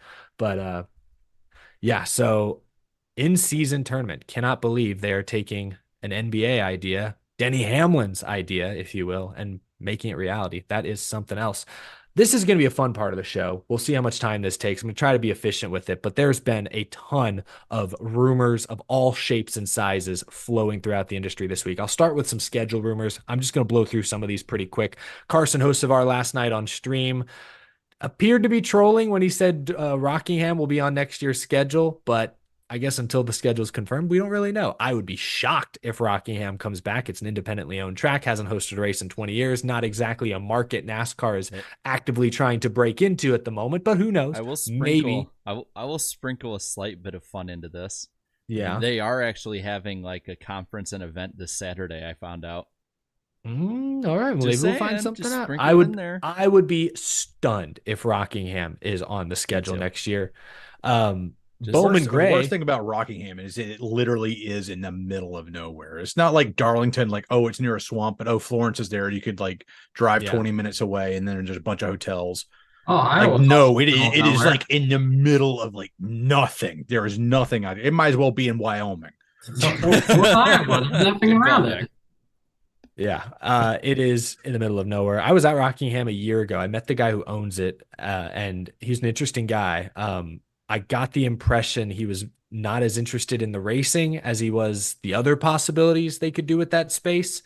Things have changed in the last year. I've seen interviews with him where he said, no, we want NASCAR back. So maybe they really are. They did repave the place. They put some safer barriers in. So who knows? It does sound like Bowman Gray Stadium will likely be on the Cup Series schedule. A lot of these are according to Jordan Bianchi. But we could see a frigid cold Bowman Gray clash next February. That would be NASCAR fanatics are going to have record sales of those big driver jackets. Oh yeah, that's a good point. Honestly, somebody in here made a video about that a while back about Bowman Gray coming back. How do you feel about this idea, Slap? I'm just saying, everything I say comes true. I say we should go to Coda. We go to Coda. I say North Wilkesboro should come back. It comes back. I say we should go to Bowman Gray, and then it happens. You told me to buy Pfizer stock in 2019, and I didn't. Somebody in NASCAR watches my videos and like, write that down, write that down, write it down. Somebody needs to promote Taylor Gray to Cup immediately so we can get a Alex Bowman, Taylor Gray photo finish at Bowman Gray. I think Ben Kennedy was one of your OG subscribers, Slap. I think that's what we've learned over the past few years. Heck, I talk about Ben Kennedy in that Bowman Gray video. He's that guy who like ran the other dude down to the infield and like through the grass for the finish. Oh, wasn't it like for 7th? Fighting like a bunch of rats trapped in an outhouse for 7th place. I love it. Bowman Gray will be a spectacle. It will be interesting. I'm down for them to try it. I still would like to see the Clash be used to experiment with new or bigger markets. Let the All-Star or Wilkesboro slot be more of the, grassroots vibe. But New England Stadium, let's do it. But I'm down to see good Bowman Gray, even if it is 40 degrees. I'm down to see that place packed for a Cup race in the modern day. That would be nuts. Easter likely will be an off weekend next year, so that short-lived tradition is going away. It sounds like said it might be the only off weekend next year. Yeah, with no Olympic break next season, that would not shock me. I thought they were doing like a 2-week thing again because of NBC, but I guess that's not happening. Well, I'm cool with one off week. Like I think they need at least one, but it's like that early. Like Easter is the middle of April next year. So they're going to go from the middle of April to the start of November without a break. Yeah, doesn't Easter fall on 420 next year? Yeah, it does. Damn. It does. And green Easter eggs.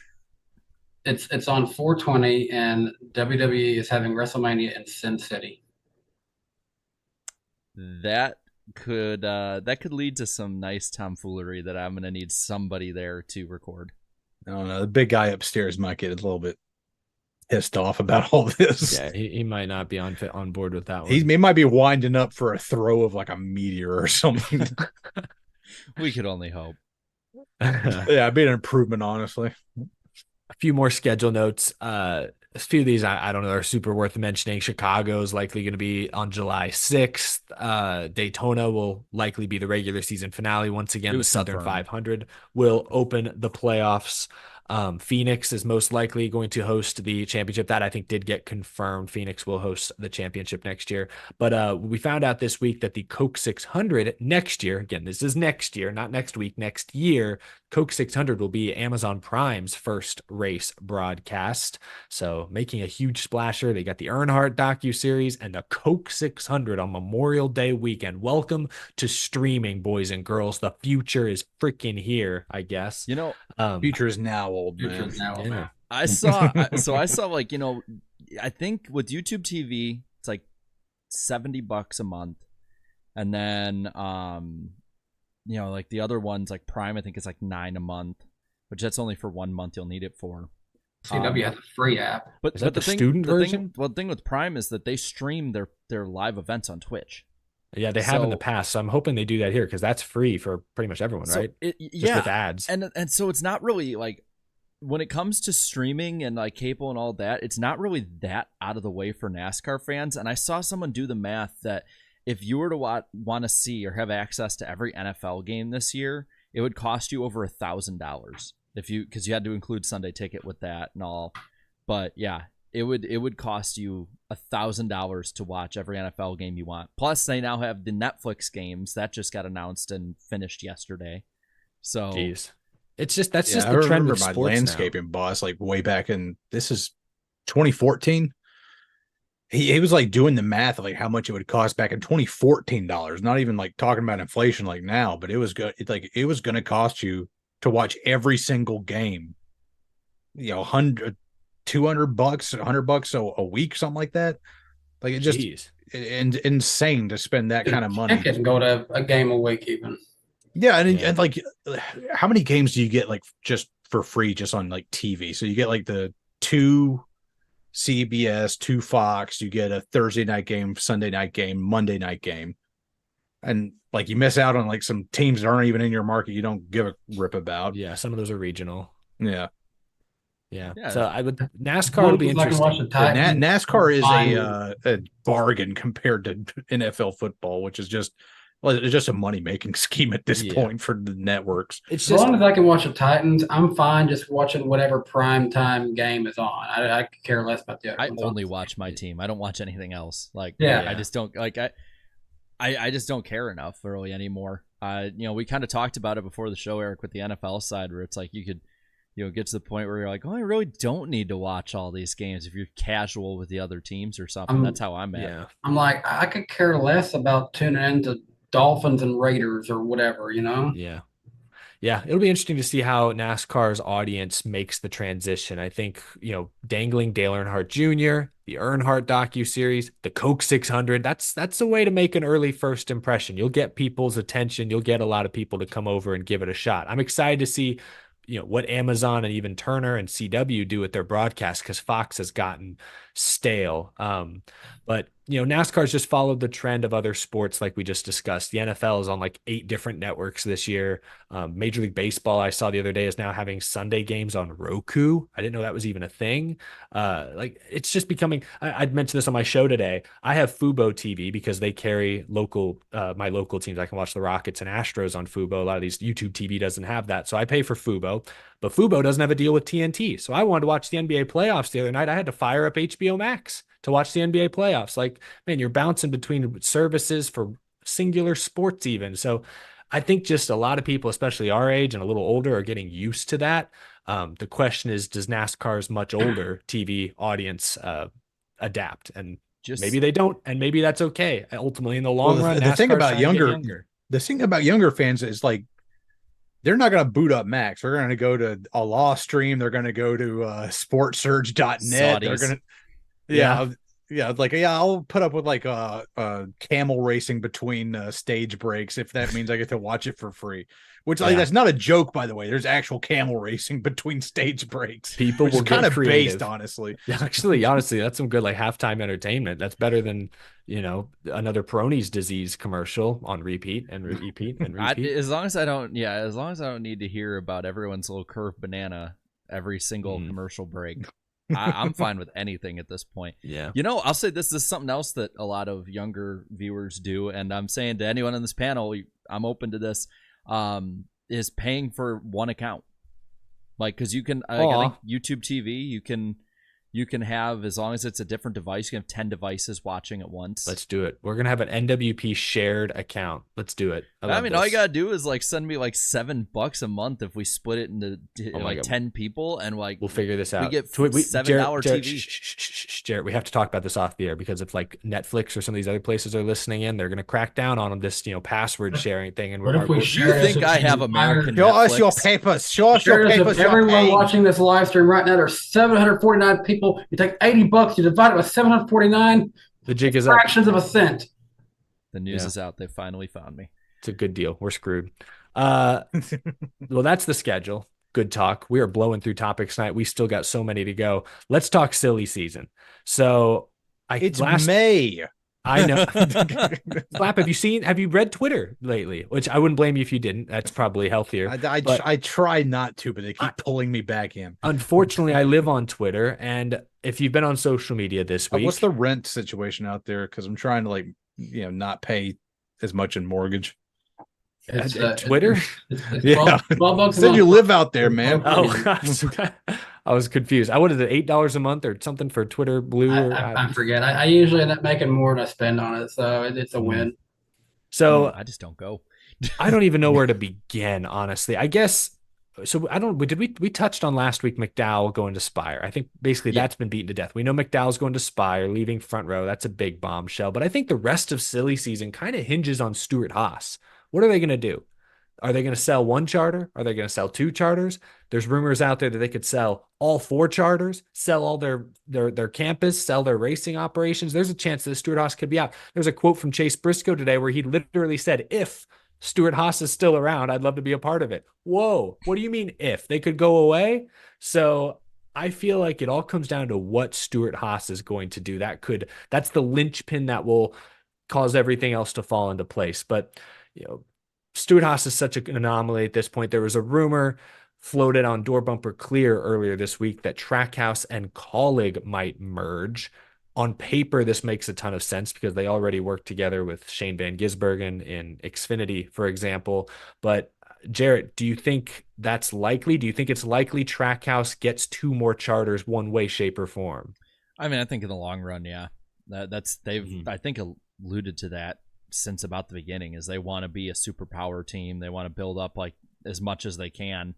And Colleague, they are, I mean, we talked about how bad Austin Dillon was earlier, and their drivers are right around Austin Dillon in points. I mean, they're not good by any means, and they've only gotten There's no reason to run a 16 at all. Well, they've just gotten worse. And the Xfinity Series program as well, like they went from like just sort of flattening off to going off the cliff in a sense.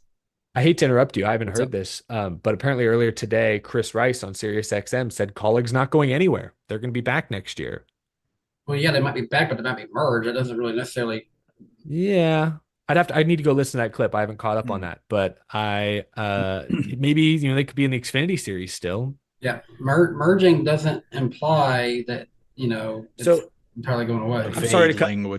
I'm sorry to cut you off, Jarrett, but we have now new information. Yeah. My theory, I think Stewart Haas is going to sell all four charters. I'm starting to buy this doomsday conspiracy here where Stewart Haas collapses. It would be a disaster. It would be an epic collapse to go from winning 10 races or whatever 3 years ago to out of the sport because Kevin Harvick retired and you couldn't make up for that. That would be a colossal failure. I'll be completely honest. But I think Stewart Haas, let's say they sell all four charters. I think two will go to Trackhouse because I do think they're hungry and somewhat desperate. They've got all these drivers. They need seats for them. I think two will go to Trackhouse. And I think Stewart-Haas isn't going to merge with Front Row like some have suggested. I think 2 will get sold to Front Row, and that's where some of the Stewart-Haas leftovers will end up. Like that's where maybe a Josh Berry or maybe even a Chase Briscoe, because he's a Ford guy. They're a Ford partner. That ties maybe a in. Noah Gregson. That ties into the Custer, rumor from Door Cole Bumper Custer. Clear. Did you hear? Chase Briscoe is the leading candidate for the 21. I've heard that as well. I think that makes a ton of sense because they're a Ford key partner. They're in the Penske building. Briscoe is probably Stewart-Haas's best driver right now all around. He has a win on his resume. He has a deep playoff run on his resume. You put Briscoe in the Penske building, that could be another playoff team right there. Like they made the playoffs with Matt DiBenedetto 3 years ago. I think Chase Briscoe can win them a race. So say Briscoe goes to the Wood Brothers. That leaves Custer, maybe Barry, and maybe Noah Gregson. I don't know. I think Priest is the odd man out, but maybe put Gregson at Front Row with Todd Gilliland, and that's where the charters go. That's the doomsday scenario that I'm starting to buy if the rumors of Stewart-Haas shutting down turn out to be true. I think that would be crazy. I could see Barry honestly end up back at Junior Motorsports in the Xfinity Series. I feel like he's the kind of driver's like, if it's not going to work out in Cup, go back where it was working. So I think NASCAR fan says 21 is a career killer. It made Ryan Blaney's career. Got his first win there. Let's not pretend that Matt DiBenedetto wasn't playoff caliber in that car. Like, whose career is this really killed? Like Matt DiBenedetto killed his own career. Let's not mince words here. He ran himself off the cliff. Yeah. But he wasn't bad in that car, and neither was Blaney. We've have this Harrison Burton Stockholm syndrome here of thinking the 21 sucks. It doesn't. It's a 4th Penske car. That's what it is. Just because he's been a caution clock the last 2 years does not mean that is a bad car. It's just he's either not ready for the move from Xfinity to Cup, or he's just not cut out for it in general. That's really where it's at. Yeah, and I see others saying like Menard, like, but Paul Menard. What are we expecting here? Like Paul Menard he didn't wreck the car. He's a serviceable enough driver. I think that actually he got a pole position in that car. Yeah, he was going to win the Clash until Jimmy. That's true. He got Jimmy'd at the Clash. But that's the thing. I think 21 Jimmy's is better. rustled. I think the 21 is. I think he'd actually do relatively. I don't know if he'd do better necessarily, just because you get build up the chemistry and all that back up. But I think he would do pretty well in the 21. I think he would be a playoff caliber driver like he is now. This is gonna be so interesting. If Stewart-Haas shuts down entirely, that opens up so many things. If they don't shut down and just sell 1 or 2 charters, I think you're gonna have Trackhouse, the Front Row scratching. RFK's gotta want to have one of them. I think RFK does, but I think that's cooled off. 2311 and Legacy sounds like they want one, but like every word out of Denny Hamlin's mouth is Jim Francis killing the sport. I'm not going to invest anything. Like, so it's like, I don't know. I don't know. It sounds insane. I wouldn't have believed you a week ago, but now the way things are trending, I think Stewart-Haas is gone after this year. I don't think they're still a Cup Series team when it's all said and done. Right. I'm buying the doomsday scenario. We're gonna have that meme where you take a guy wakes up from coma after 2018. Oh boy, I can't wait to learn about NASCAR history. Oh boy, I can't wait to see how Stewart-Haas is doing. Oh boy, I wonder how Chip Ganassi Racing is doing. Is Kyle Larson still racing for them? I'm gonna put a poll in the chat. No. Wait a minute. Kyle Larson's on iRacing? I wonder how good he's been doing. What was it? No. Somebody talked about earlier this week that like Tony Stewart, there's rumors that Tony Stewart's just flat out wants to just get the hell out of NASCAR. I mean, he seems like his passion's into drag racing at this point. I think there's something that might be dragging him over to drag racing with just a little bit more than the racing itself too. Oh boy, I wonder what that is. Yeah, he is personally invested in drag racing. And you know what? If that's where his heart is, I can't fault him for that. Go be where you feel like you belong at this point. You gave a lot to NASCAR. There's no need for you to suffer with a crumbling team just for our enjoyment. It's going to be interesting to see what happens as silly season goes on. I just asked the chat, what will Stewart-Haas look like next year?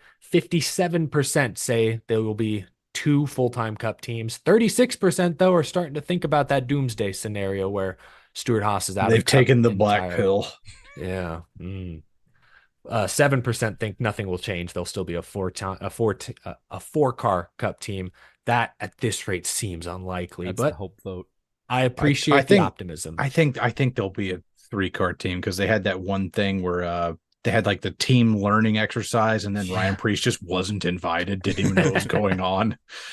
Yeah, that's possible. They will not be a 4-car team. I think we can all agree on that. Yeah. I think at least one charter is gone. That's feels like a sure thing at this point. But yeah, we will have to wait say and see. yes, 4 cars though. Yeah, I don't want to see Haas go away. They seem to be getting better this year. We just talked about that 2 of their cars finished top 5. Slap just mentioned the little super secret study group. Maybe it's working. Well, they got to make the sail look better. They got to sell the pitch better. They sell high, I guess. That's how the saying goes. Yeah, Tony Stewart's losing money in drag racing. He needs an influx of cash. Like, what do we do? Like, sell off all the Chargers. I don't give a crap anymore. Will be interesting to see though what happens to their. He still have his dirt team. Is that still a thing? He sold his sprint car series that went to the Kyle Larson sprint car series, the high limit series. Okay, he got rid of that, but I don't know if he still had the team. I think he sold that too. He still has SRX Eldora, is right? gone. He still has Eldora. I'm almost certain. I thought he was trying to sell that too. he might be. I know He's he was trying to selling his house. snooping Pro around shops. trying to buy that. He did sell his Bass Pro Shops house in Indiana, wherever that was. Is Tony Stewart having like a reverse midlife crisis He's where he's getting rid of all of the cool It's stuff like- and just trying to be like an average It's like, Joe? Tony, do you have money or are you broke? I bet everything on Dogecoin and it collapsed right away. I was gonna say Tony bet his house on Justin Haley in the Tony is like the Enron of NASCAR. He's been cooking the books for 20 years. That's why they call him Smoke. We were bamboozled. It's all smoke and mirrors. He's gonna have his kid with his wife and make that kid the ultimate trust fund baby to put in NASCAR as revenge. Yeah. Well, silly season is officially silly. Thank you all for humoring that conversation. Silly with that one. We've gone through all the big, massive news. I remember silly season used to not start until like late August, and now it's just like we're rolling into Daytona and there's already rumors swirling about crap that's going to happen 2 years from now. I remember a time when the normal fan didn't even get, there was no silly season. You just, all of a sudden you're reading in November on J-Ski, this person will be in this car next year.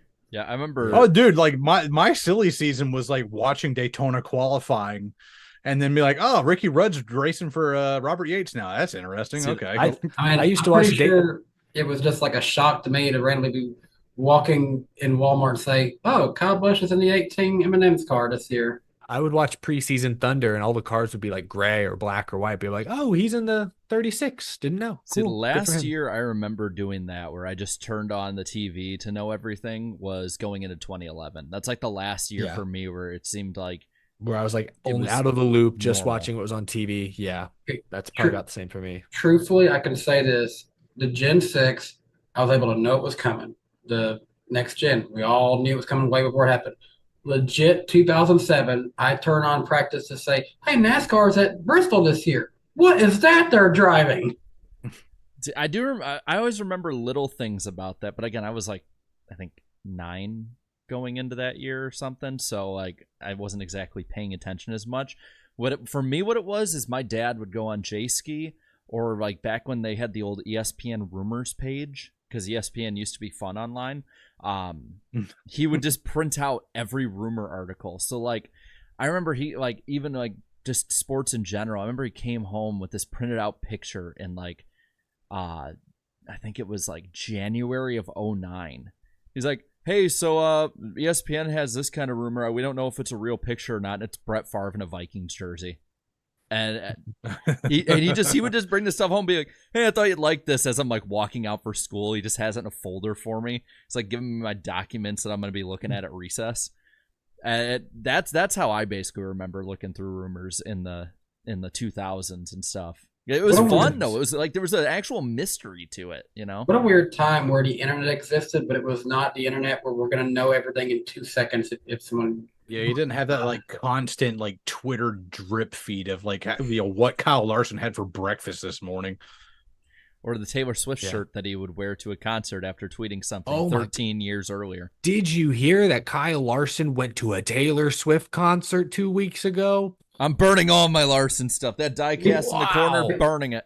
People It's talk, Jover. people talk about paparazzi and TMZ. The truth is, the whole world is that these days. Dang, we are all TMZ. That's deep, Danny. That's a deep thought with Danny B Talks. We all might joke about them, but TMZ ultimately got the win on it. They knew it was up. They were ahead of the curve. Yeah, my silly season was maybe in January. My grandpa would be reading like NASCAR scene.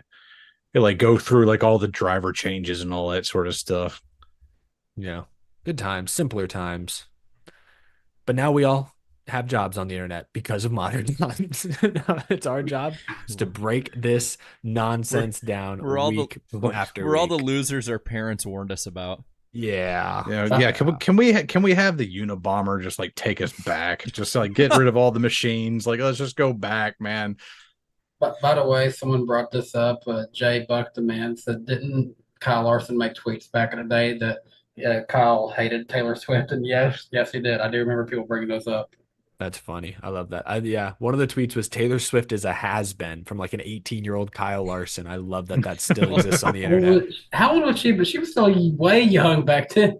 She was a star by 2000. It was like 2010 or so or something like that. I don't remember when he tweeted it. She's She was a way star by young. then. to be That called was right around the time How of about that was right around the time of like the Kanye West incident with Taylor Swift. Like Gosh, Beyonce had the best music video of all time. there we go. God, that was that long ago. I know. That's what I'm just That was like Taylor Swift has been around that long. Wow.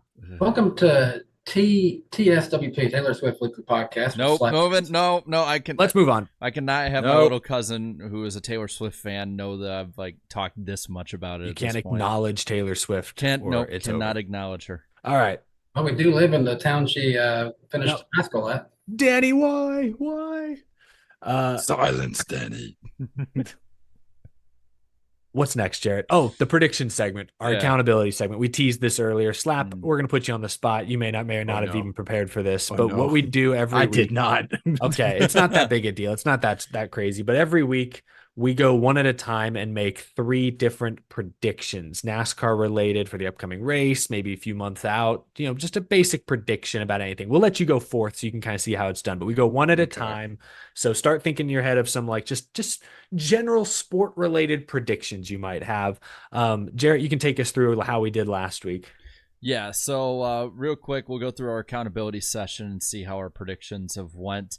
On my end, hey, nothing came off the board. This is the most positive you're going to see any of our accountability sessions. Eric, All right, how did I do? you said Eric Jones would score a top 10 at Darlington. I believe he finished like 19th or so. Yeah, it wasn't as good as I thought he'd be. So that's one off the board for you. Danny, Rough. you said the Cup race would have a drama-free finish. That's sure to No.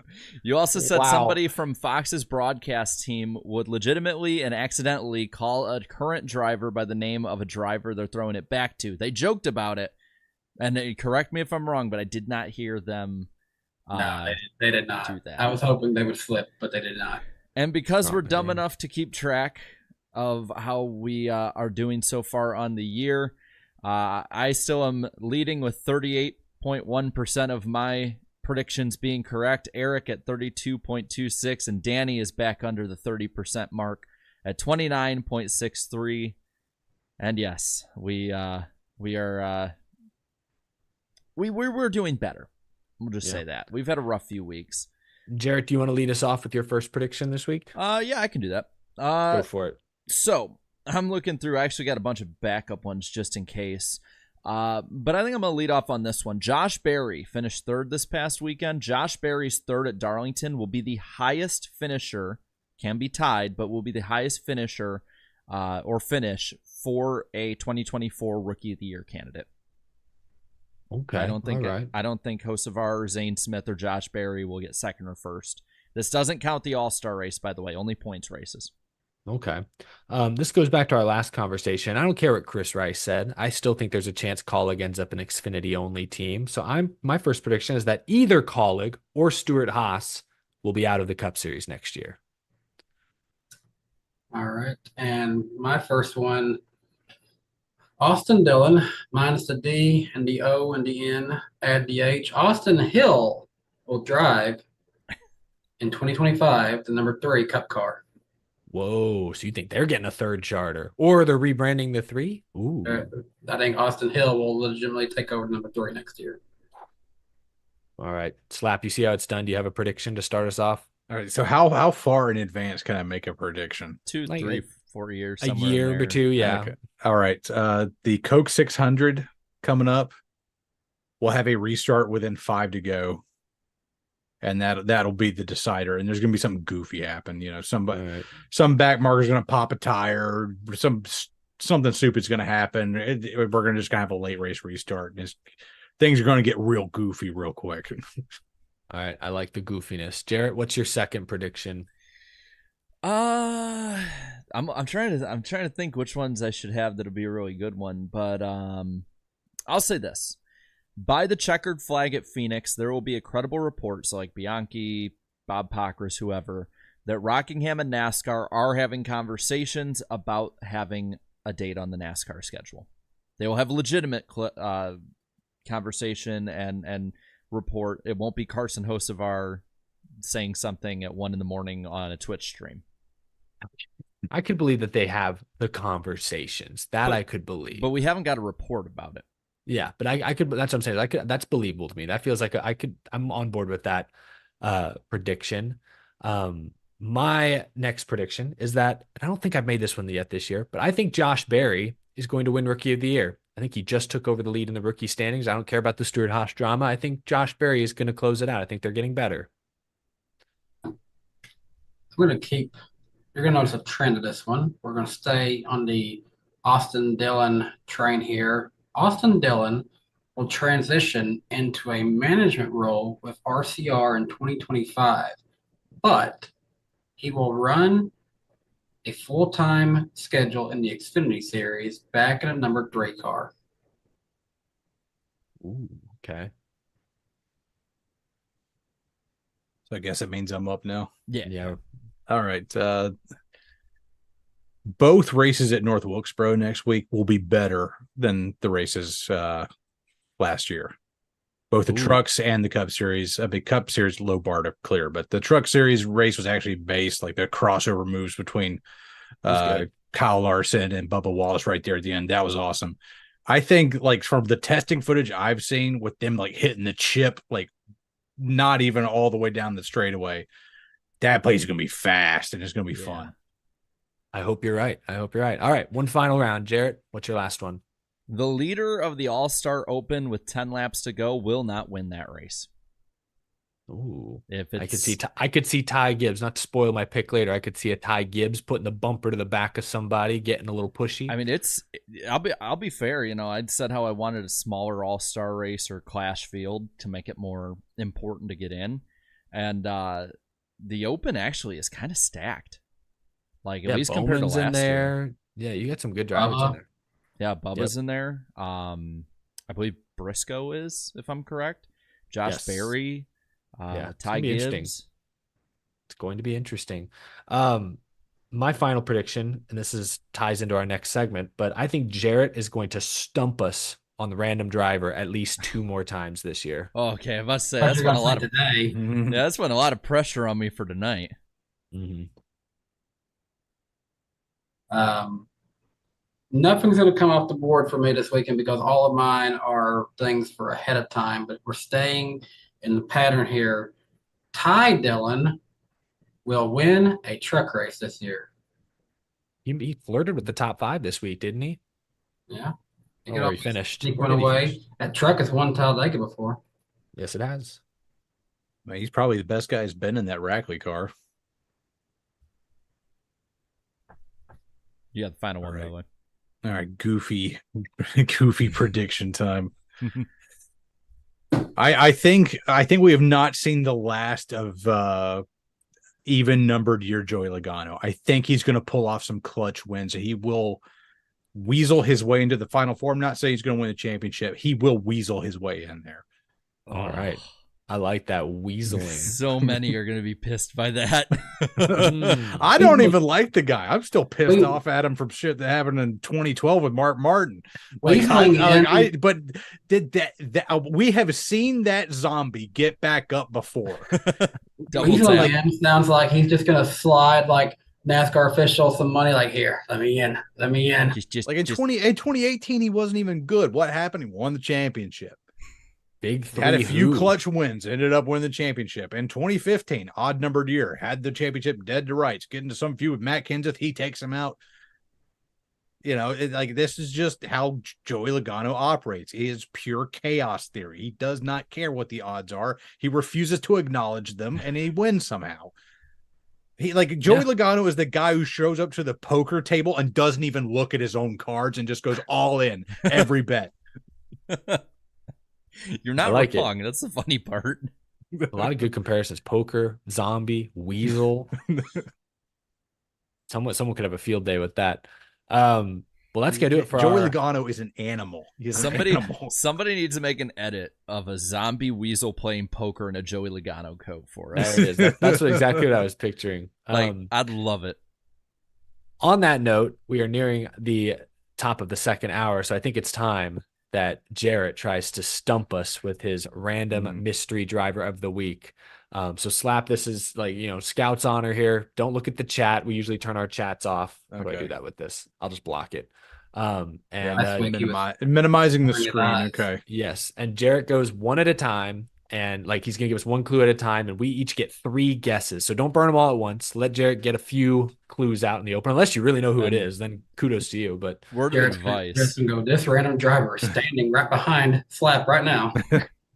Where? So, word of advice. If you're pondering 2 or 3 different ones, don't pull an Eric and say it out loud. Yeah, I've given away a couple of answers because I'm not decisive enough, and I just start brainstorming out loud. He completely gave away Carson Hocevar to me. Yeah. So the last 5 we've had are Chad Chaffin, Carson Hocevar, Kenny Irwin Jr., Jimmy Spencer, and Curtis Turner. So we try and pull from all over the place. So let's get right to it. This random driver is from Mobile, Alabama. No guesses yet? I have one, but I'm going to wait. Yeah, I have one right now. This random driver started racing go-karts at the age of 4. Probably not this guy then, so I'm going to hold on to it. This random driver won a track championship in karting at the age of 6. This random driver's father is in the Alabama Motorsports Hall of Fame. Is that the Hall of Fame over by outside of Talladega Super Speedway? What Hall of Fame is that? Or is that the International Motorsports? Yeah, International Motorsports. Yeah, that's the Talladega one. Okay, so maybe slightly different. I don't know. This random driver qualified for the reverse snowball derby at the age of 15. It's a bit of a prodigy early on in their career. This random driver became a crew chief for a young Brandon Jones in the old K&N Pro Series East. Oh, wait. So he's a little older than I was thinking. Oh. This random driver never started a NASCAR Cup Series race. I think I know who it is. Oh my gosh, he would. Is that Larry Mack's kid, Brandon McReynolds? It is not. That was a good guess. That's a great guess. What's funny is the chat. I've seen only a few get it. Wow. Okay. I'm actually surprised that wasn't Brandon McReynolds. When you said that, I thought it was it. Yeah. All right. Keep going, Jarrett. This random driver has made 25 Xfinity starts and 36 Truck Series starts in their career. Wait, how many Xfinity starts? Sorry. 25. Okay. 25. Not a ton. Okay. This random driver briefly spent time racing in the Cars Tour in 2023. Briefly? Gosh, now I wish I watched more Cars Tour races. I've started to get into them a little bit, but wasn't until this year. This random driver actually had an article written about them in the old NASCAR Illustrated magazines about how he was going to be NASCAR's next superstar. Oof, that didn't age well. This is in NASCAR Illustrated, you said? Illustrated, correct. Oh, I think I might know this story. Focusing. Should I wait for you to give a guess? No. Keep going. I need more brain food. Need more brain power. Yeah, exactly.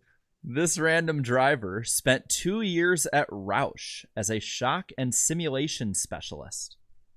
So it's been kind of all over the place, both in the car and outside the car. Yeah, what the hell? This random driver also briefly drove in the NASCAR Canada Series. That's random. Eric's about to lose his mind over there. I don't know who it is. I've got no clue. This Brandon McReynolds was a good guess. Yeah, It that was was as good as I could give you. Yeah. This, so the highest this random driver finished in any season of NASCAR's top 3 series was 12th in the 2012 Truck Series standings.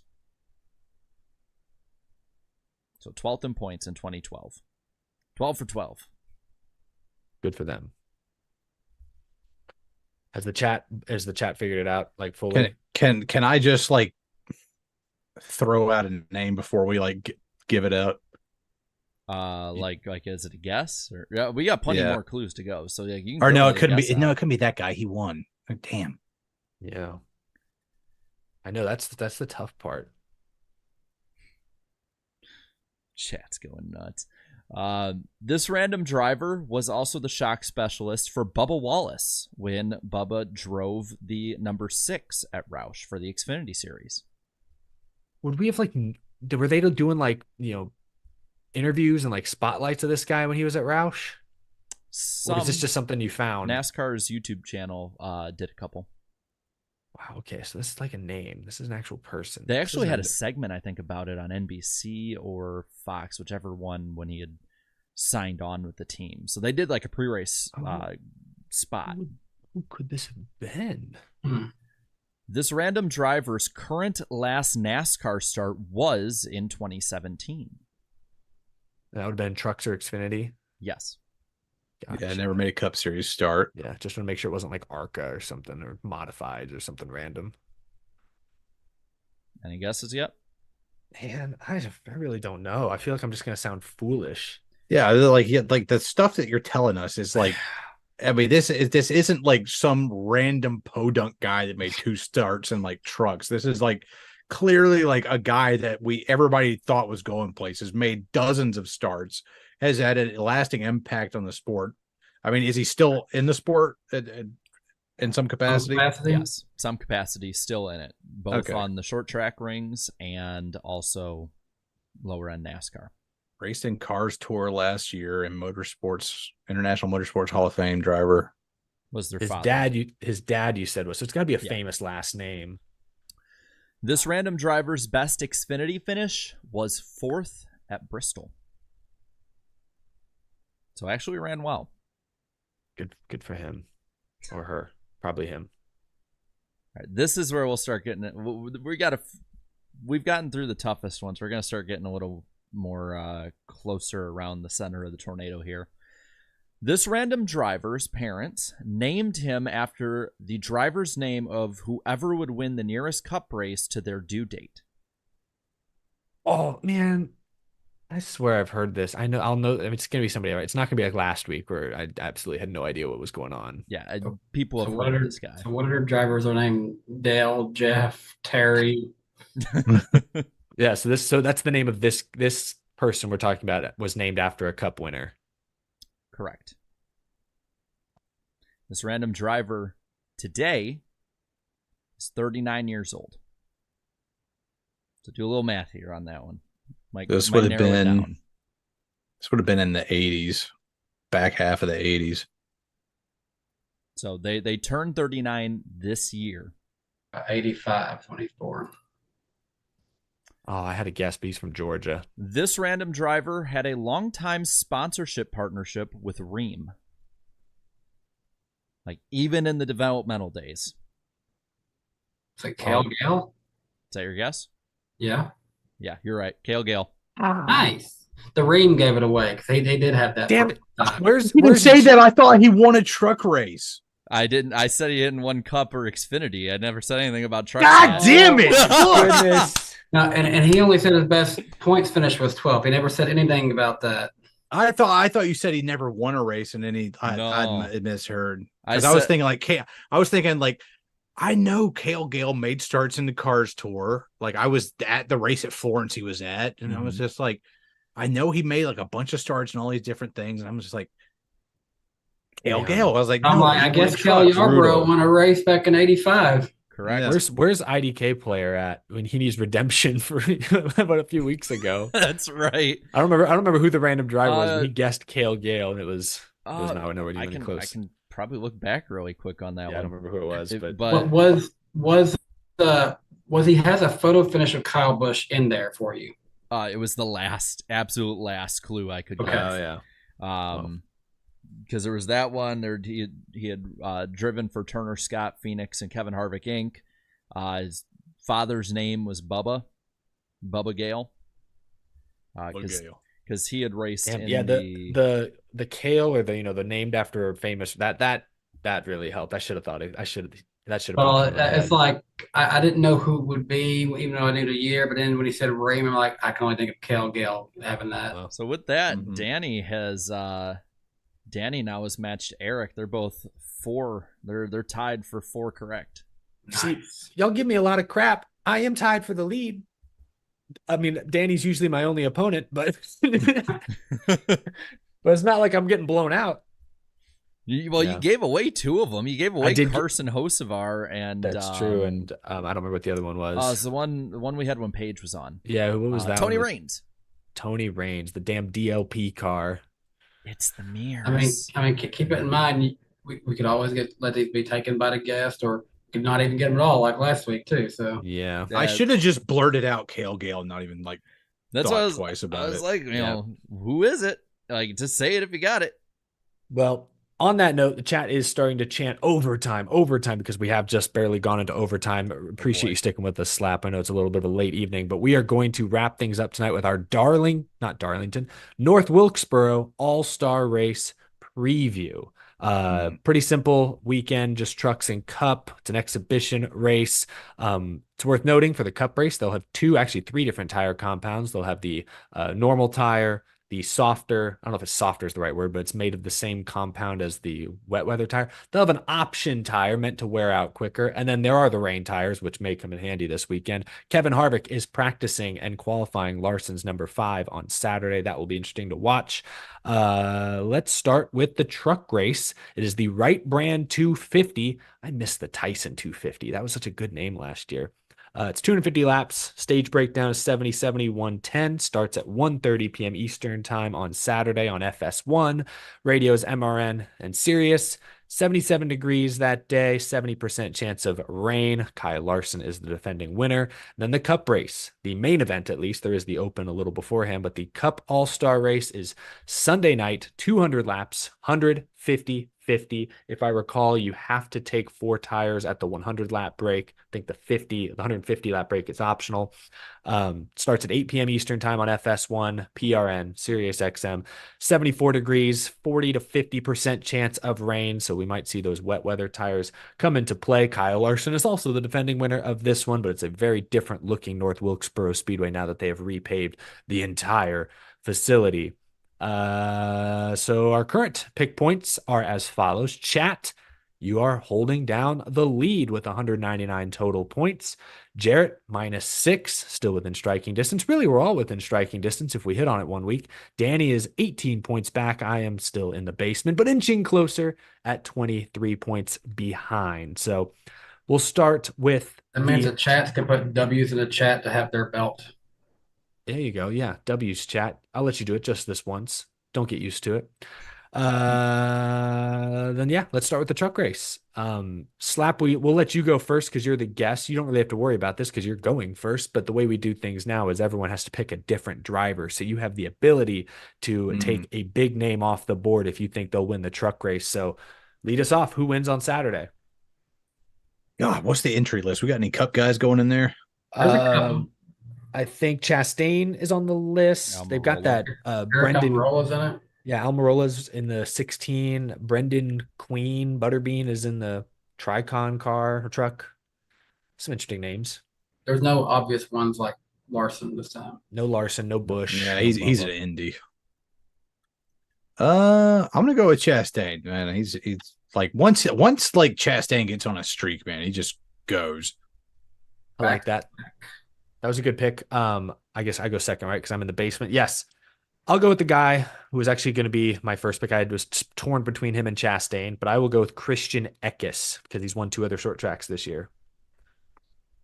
Well, that was my second and third off the board, so I'll just go with my number 1. This has been a long time since this truck won, and they are kind of focusing on being part-time, but you know what? They're coming with a good one. Eric Almirola, I'll take him. Really? Okay. Wow. All right, Jarrett, who you got? Well, that leaves me, Ty Majeski. Based on the short track races so far this year in trucks, it's been the Eckes and Majeski show. So Yeah. Good He picks. was good there last year. yeah, really. Chat, I don't think is going to be unhappy with this. They get who appears to be their number 1 pick, Corey Heim. So, It's like they gave us Heim. yeah, I know. I mean, that's not a bad guy to get given, I Hey, I suppose. took Heim last week and I didn't enjoy it, so you guys have. We instead of doing a dark horse pick this week, we're gonna pick the open winner for the Cup race. We'll get to that in a moment. Let's first do the who's gonna suck at North Wilkesboro this weekend for the Cup Series. Slap, can you think of anyone off the top of your head who's gonna struggle this weekend? Larson. Ooh, that's bold. I think he's gonna be more focused on Indy. Yeah, I like it. All right. Yeah, backed it up. Good evidence. I'm trying to think of someone who's actually in the All-Star race itself. I guess this is low-hanging fruit, but they're bringing a car for AJ, right? Is Allmendinger going to race, or did they say no? He is. He's on the entry list. He is. I think AJ. Tell you who else is on that entry list? Guy who's probably going to be the first one to crash, and that's Ricky Stenhouse Jr. I'm gonna go with somebody. I think That's a classic combo. Yeah, I'm gonna go with somebody that last year competed well for second because no one was really competing for the win last year. I don't think this guy's even gonna make the show. Bubba Wallace. Hey, rough. That's surprising. He was in the. It's a different track. It's a different track. Got to remind myself. It's a different track. Chat is all over the damn place. I mean, it's just the suck pick. I'll give him It's a lot Stenhouse, of 22s maybe. too. There's some Logano's, There's a lot Busch, of Stenhouse. 22s. Yeah, there's a lot of Logano's Yeah, coming in. I'll give him 22 on that Logano. one. All right, Logano is your suck pick. Bold choice, chat. Maybe not. He struggled. So open race. We'll start with you, Slap. Who do you think wins the open? Bowman's on the entry list. Ty Gibbs, Gilliland, Barry, Briscoe. Got any picks? Open race. I'm feeling Bubba. Yeah, Bubba. There you go. We got one person says he sucks, one person says he's good enough to win it. Are we doing this where we're doing different people, or I don't think it matters. No, this one's not for points. I'll go Ty Gibbs. He was a show last year, making enemies with McDowell. I'm still gonna play this different. I had both those on my list. I'm gonna go with my number 1, which was Alex Bowman, because I got to. Fair enough. All right. Fair enough. Fair enough. I'm gonna kind of go chalk on it with Ty Gibbs as well. Chat might be going Josh Berry, actually. Yeah, I'm seeing 48 and some 54, but more Yeah. fours than anything. Yeah, give him Josh Berry. Strong. He's been strong at the short tracks this year. Just hasn't always gotten the finish, but yeah, good pick. So finally, who's gonna win the All-Star race? Collect a cool $1 million. That was a lot more impressive in like the 90s and early 2000s. Inflation, am I right? When's it gonna be? It needs to be like 2 mil, 3 mil at this point. 5. Slap, you are up first according to my notes. You know who wins. You want to know who wins because we can't have nice things. We don't deserve those things. Denny Hamlin. I knew Yeah. it. That was my number 1 for a reason. Yep, same. Brutal. Damn, I really didn't want to have to pick between these two. I'm gonna have some fun with it this week. I really am. He was the show on Sunday last year because there wasn't much of a show in the main event. I think Ty Gibbs wins the Open and goes on to somehow, some way, win the All-Star race. Ty Gibbs. Wow. That is so bold. That is last absolutely time? diabolical. When was the last time we seen someone do that? First of all, and second, Did Jamie Is it McMurray do it still- 1 year? Yes, it might be. 2014, But- right? No, because he won in 2013 Oh, at yeah, he was Talladega in, and he was in. qualified Oh, into the okay. race. You're right. You're right. Casey Kane got the fan vote in, if Yeah. that counts. There you go. Maybe that's what I was thinking of.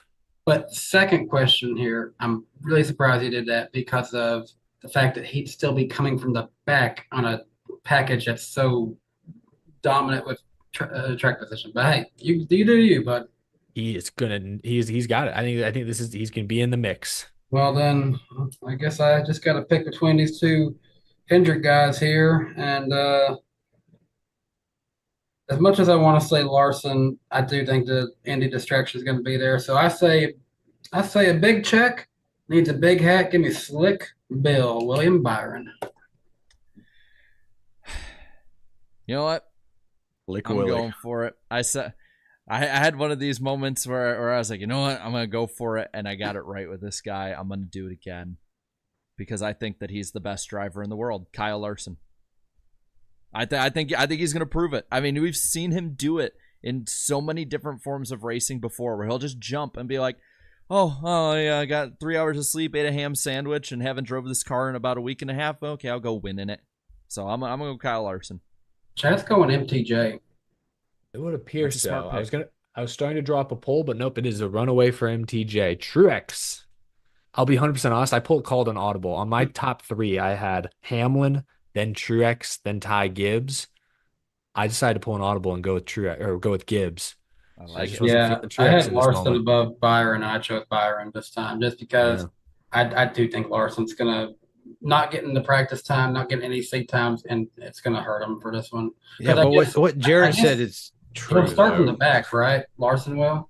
Yes. Yeah, but when's it ever stopped him before? Plus, it's a shorter field than last Like year. like Larson literally after like 2020, he got into like a Silver Crown car, something he had not raced in like 10 years and Mhm. won.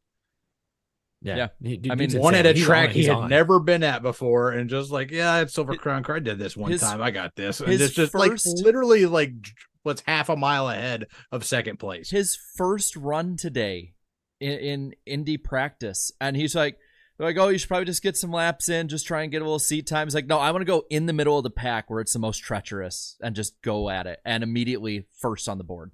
Like, I Yeah, get it, you dude's get the nuts. toe and all that, but still, it's like, I'm never underestimating Kyle Larson.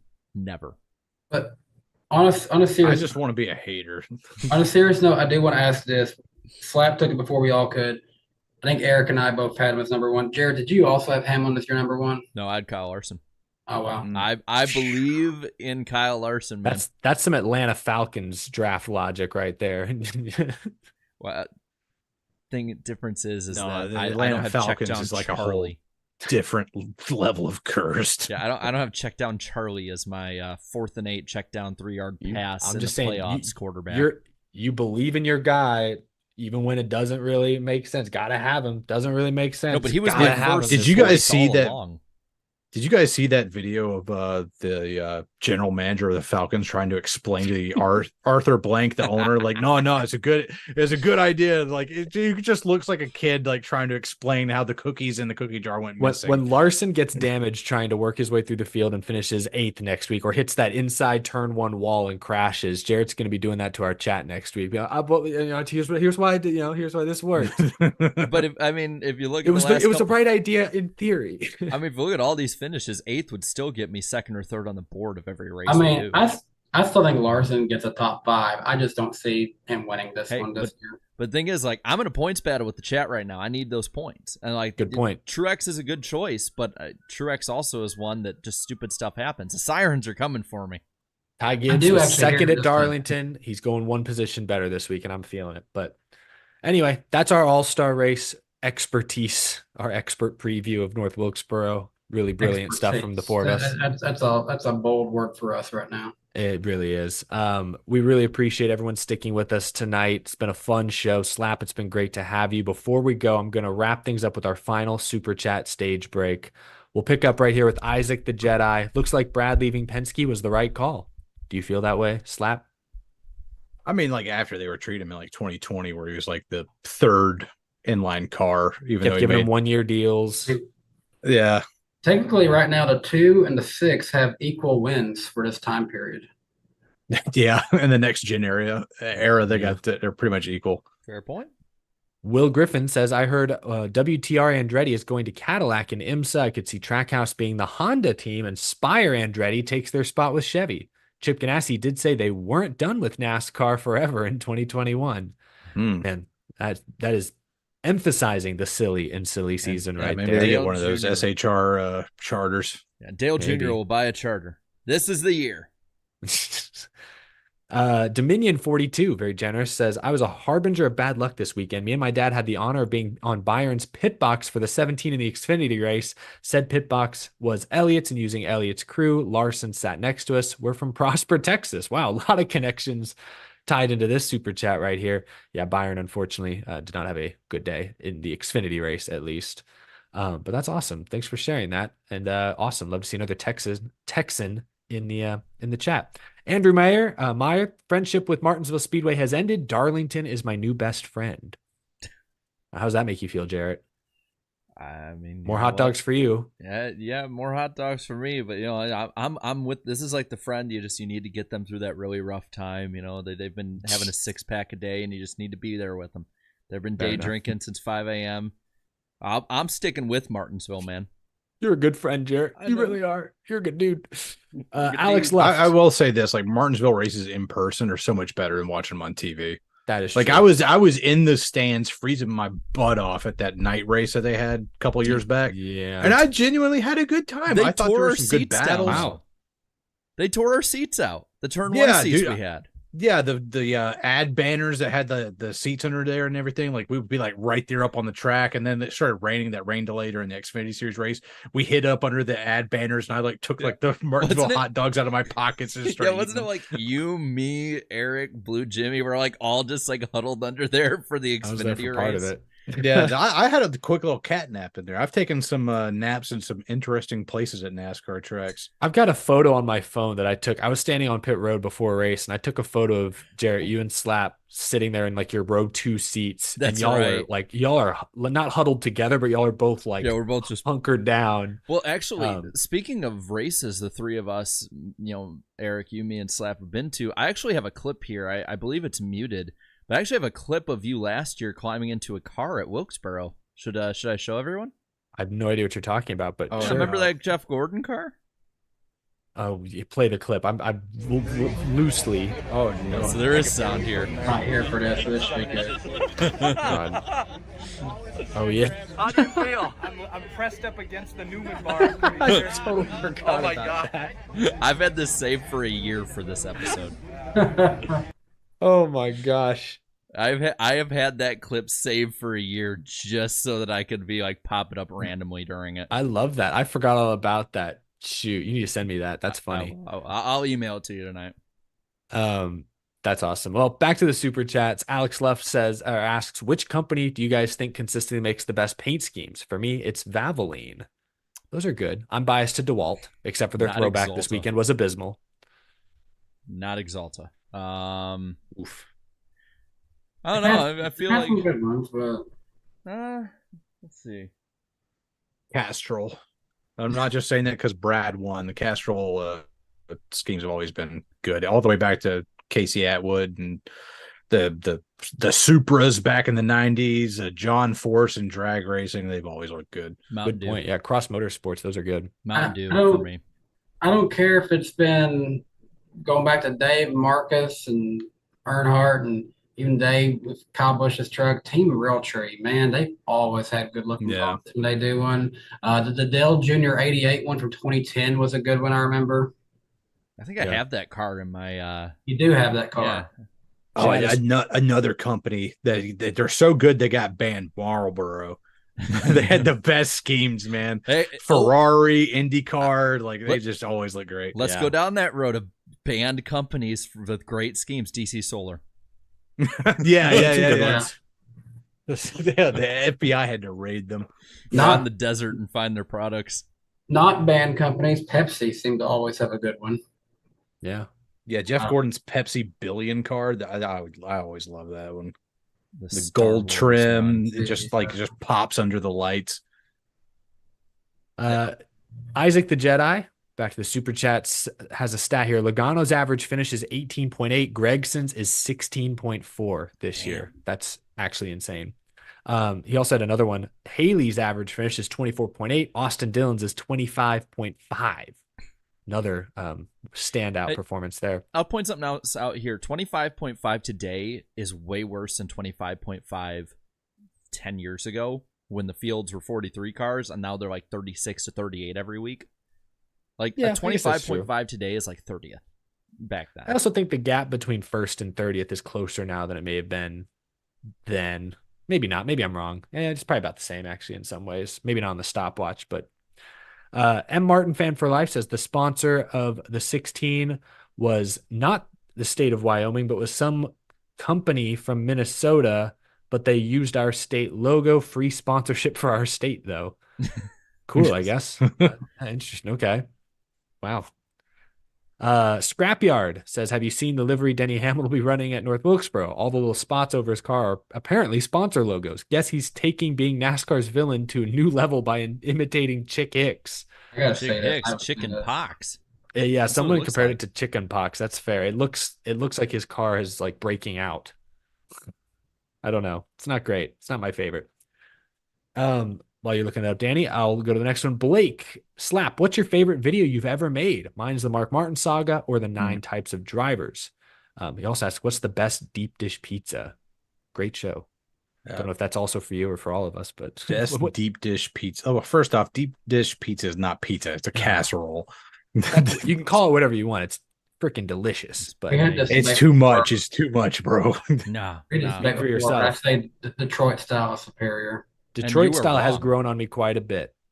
Dude, when Little Caesars had like the bacon wrapped deep dish Detroit pizza, that was the best, bro. That was the freaking best. I think we could toss Slap's pizza opinion, out for the time being. Oh, you never tried it, bro. Like, hey, you never been drunk at 1 a.m. just trying to get some food, and then it was right there. No. I am as far from a pizza snob as it gets. When Little Caesars used to stuff all that extra cheese and pepperoni in their crust, I was there. But that can't be the first pizza you reference when talking about the best pizza. Speaking of drunk at 1 a.m. stories, the Talladega one where you and me Slap, we're staying up all night going back and forth. I think at this point it's like 4 a.m. and like I get up and Eric tells me this later. He's like, I see you get up. I'm thinking, oh, you're gonna go to bed. No, you grab you and Slap 2 more beers each a piece and go back at it. And it's like, yep, that's exactly what we did. I think we went to bed that night at like 5:30 or so, and Eric had to be like at the track at 8. Yeah, that was rough. To be fair, I love you guys. We got to the track by noon that day too. Like we were up pretty early. Well done. That was the night I had that Juice Force. That was the worst beer I ever had in my life. We could have a whole other podcast, not even racing related, just the stories that Jarrett and Slap have had together. I'm realizing we've stacked a few of them up over the years. Yeah, we've been some characters, some animals out there. Slap, before I move on, what was your favorite video you've made? Probably the 9 types of NASCAR winners. That like I had just a mad dash of doing that because I had a vacation coming up and I knew I wasn't going to be able to work on the video, but I really wanted to get it done before that vacation happened. And so I stayed up and pulled like back-to-back 13-hour days just editing that thing and just, because the way it was animated, it was like literally like one 4,000 by 4,000 like pixel picture that I just kept zooming in on and out and all, adding other stuff to it. And so that was just me just high on coffee, just motoring through it. And it was like really fun to make. And I had that video like in my head since before I even made the worst NASCAR race ever. That video I made in 2018. Yeah. And so that whole concept had been in my head. And then like, of course, the YouTube thing pops off and I'm like, that would be a great video. And just started like working on it. And I was like, oh, I'm biting off more than I can chew here. This is going to happen. Yeah. And then it was like, it'd be like 34-minute long video or whatever. And I did like everything in one weekend. Wow. That's incredible. Been there before. You bite off more than you can chew, but you don't realize it until you're a third of the way through. And then you're like, I'm in too deep. I just got to bang this out. I'm on a roll. Yeah. Get on a roll. Deep. time isn't real, and you're just focused. And That's then awesome. and then you get to like 6 p.m. and you're still going. At this point, you're just like putting a little bit of Jack Daniels in your coffee, just trying to power through. A little bit of Jarrett Daniels in your coffee, as we've established. Yeah, they now. are. The fingertips are like starting to go numb because you're click clacking all the time. You know, you've been sitting in the same place for so long, like your legs are sore because they just haven't moved in 6 hours. You get that tingle when you sit too long. Yeah, you stand up and it's just complete vertigo. Yeah, the room starts spinning. You got to sit back down. Been there. Moving on, we still got a good number of super chats. I'll try to get through these efficiently. Garabuki, thank you. Awesome race and even better finish. Been waiting for a feel-good winner storyline since Suarez. We finally got an everyone liked that moment again. I love Darlington. It's a good way to put it. I think everyone loved that victory. Hey, this is from Fred Dog. Hey, Slap Shoes, I really enjoy your videos on lost and abandoned tracks. Are there any you haven't seen that yet that you plan on visiting? Yeah, there's like I've recently like went down a rabbit hole. There's like tons of them here in like the upper half of South Carolina where I live. Wow. And so I wanted to go. It's because there's nothing left of those places. Some of them are just empty lots, and some of them there's like the hill where the grandstands used to be or something like that. There's really nothing left that you would even know there was a racetrack there. But there's like 4 or 5 of them like right here next to me. And I just wanted to make a video just like showcasing all of them. And I was just going to call it visiting abandoned racetracks until I feel something. I love that. Chris McIntyre, thanks for the 5. NASCAR is built on grassroots short track racing. Everyone's got their favorite home track. Mine, luckily, is Slinger Speedway. What's your go-to? I do love Slinger. It's not my home track, but I've been there. It's pretty awesome. Well, now that Greenville Pickens is, it's not dead yet, but it's not looking good. So now my favorite local track got to be Cherokee Speedway up in Gaffney, South Carolina. There's a Crystals right there. If you don't know what Crystals is, it's the southern version of White Castle. I was going to say it's the burger place. Yeah. Yeah. So you roll up there, you get like a dozen sliders. You roll up into Cherokee Speedway. There's like 1,000 like angry, like just rabble-rousing rednecks throwing beer cans all over the place. And you get to watch some good dirt track racing. Love that. I know yours is Rockford, Jarrett. Well, it was. It's getting torn down. So now I'm just at the fairgrounds. So now it's National Fairgrounds. Fair enough. That's a good pick. Trust me, I was actually at the fairgrounds this past Saturday for the ARCA Menards East Series race.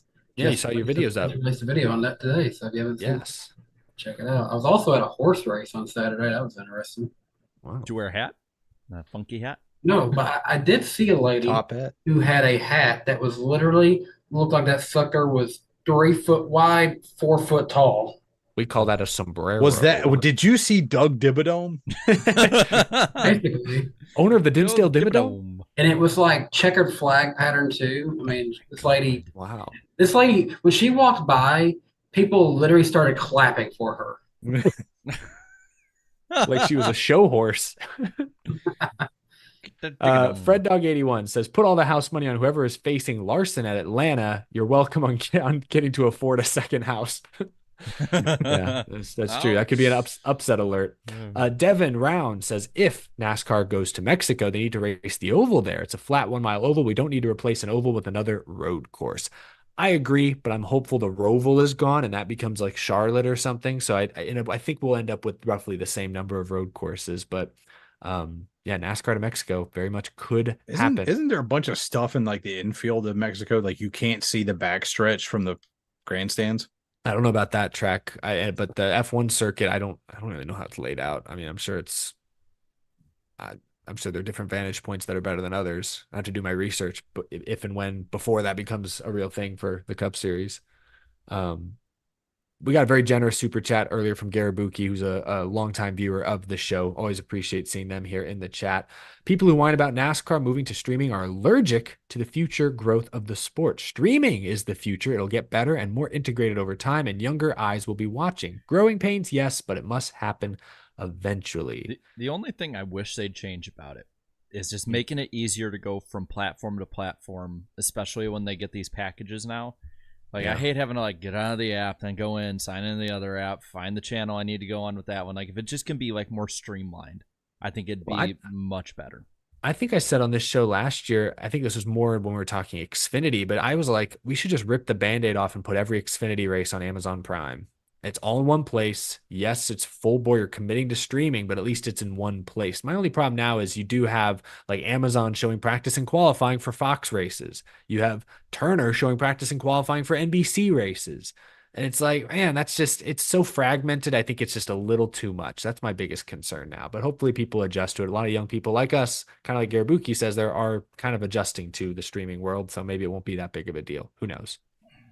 CBB says, forget charters. If SHR is done, the other teams better get in a bidding war for Rodney Childers if they know what's good for him. Good point. Yeah.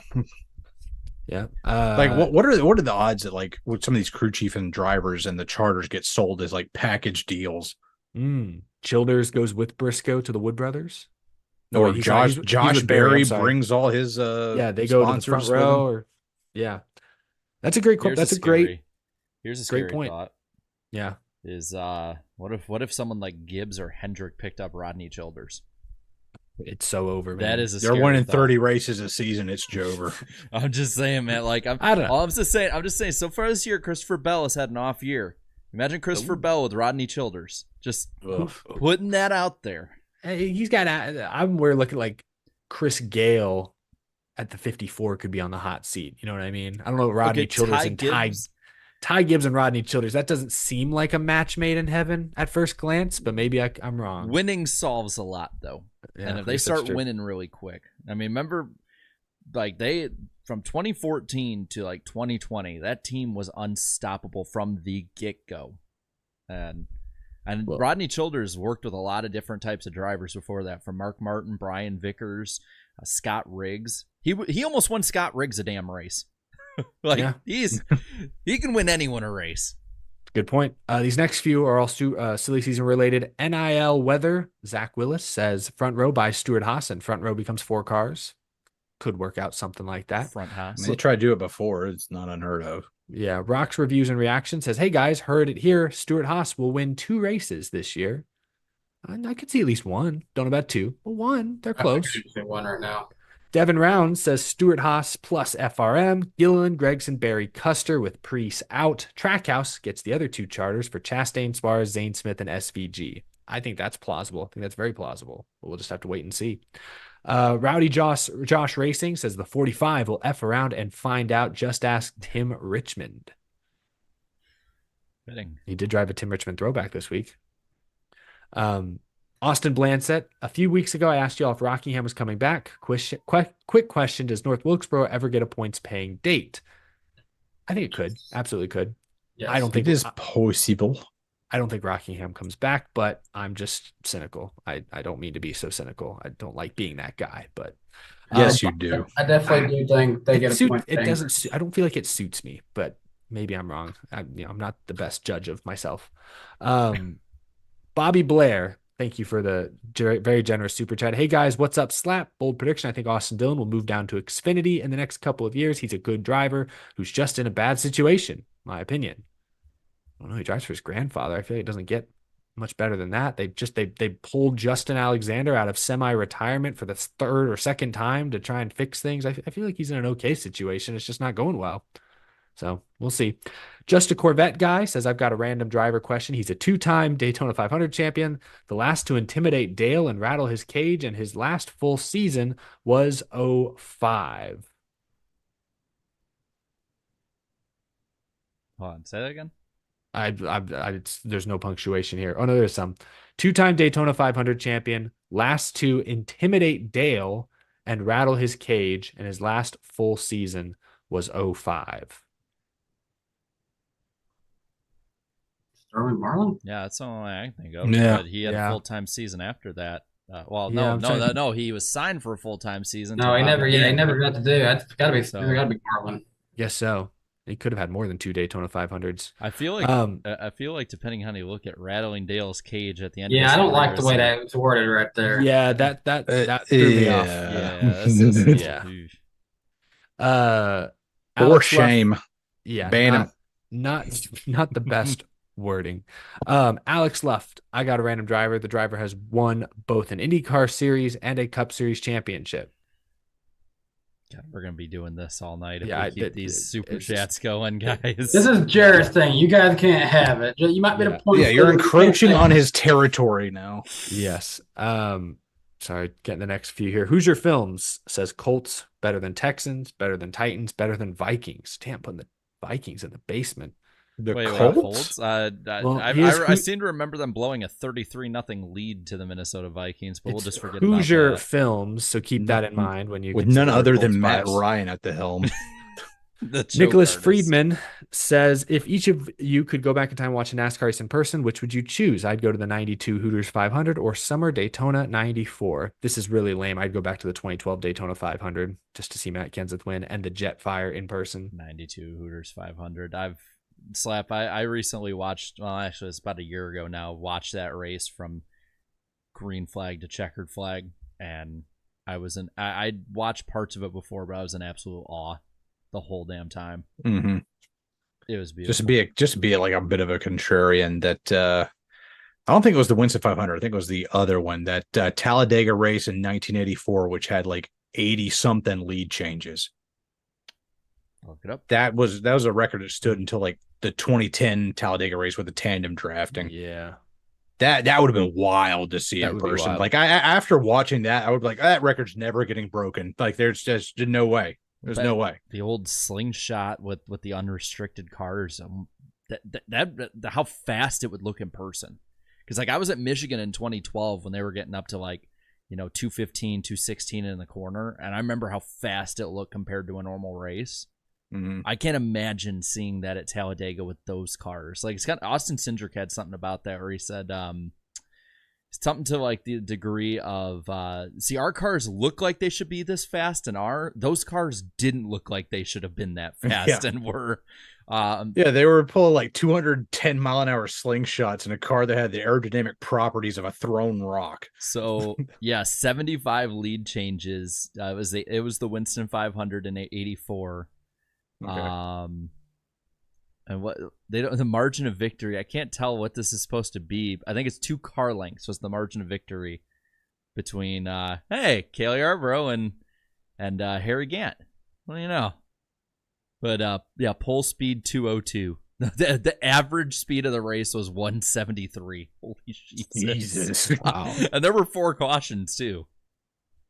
That was a great question. And they still did that? Yeah. Oh my God. That's like actually insane. No, there were 5 cars on the lead lap. And I'm looking at They still had all those lead changes? Yeah, it was because the most laps led was Benny Parsons at 56, but it was like a pretty even split between Yarborough, Gant, Buddy Baker, Bobby Allison, Benny Parsons, and Richard Petty. Back when Richard Petty could have gotten well, no, he hadn't got 200 yet. Yeah, because I think this was May, I want to say. Yeah, the Winston 500 used to be in spring. Yeah, May 6th. Damn. That was a great Richard question. Petty was still like really good. We're down to the final 3 super chats. We've made it, ladies and gentlemen. Napa Racing Fan says we need The Rock, Rockingham, Mr. Johnson, plus UFL. Nah, take the UFL out. Hunter Nixon Fishing says, on the topic of schemes that are not necessarily banned, Harvick's Jimmy John schemes are super underrated. Some of those are pretty good. Yeah. I remember, honestly, the KHI versions of them were really good. I liked some of his RCR 29 versions in like the early 2010s. I guess Stand that out was to the me. same scheme as the KHI one, but yeah. Yeah. And finally, Alessandro Sebastian says, is there a cup race before the year 1990 that the 4 of you guys wish you would have been at in person? For me, it's Dale Sr.'s 1979 Bristol win. Kind of just touched on a couple of those. I would throw in there, what year was it? Was it the 59 Daytona 500 when Lee Petty won in a 3-wide photo finish? I think that was the year.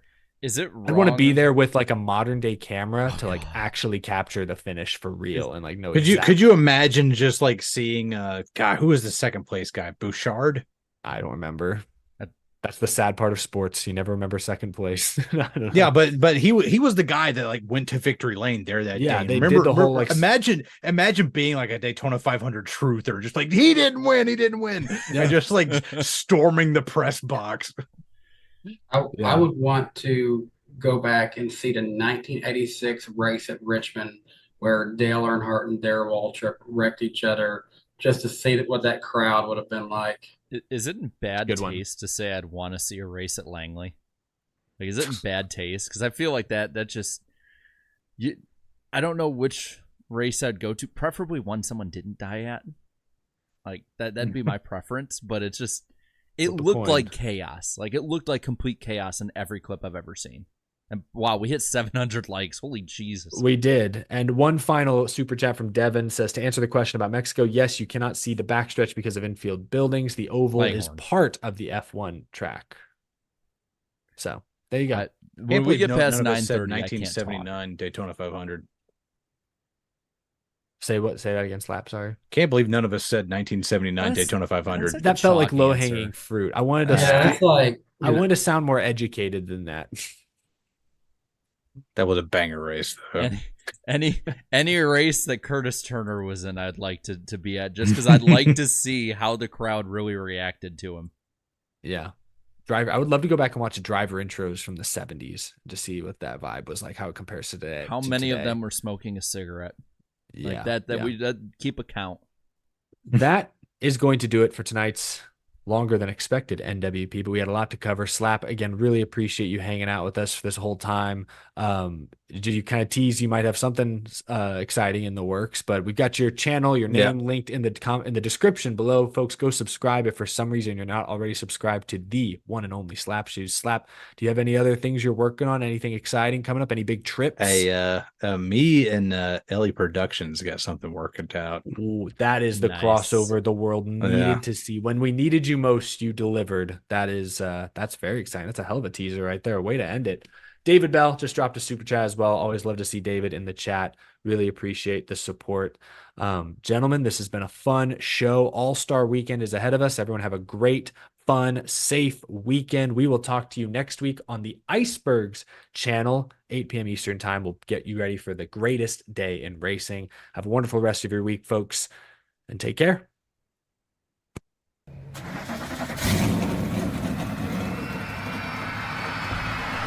Drivers!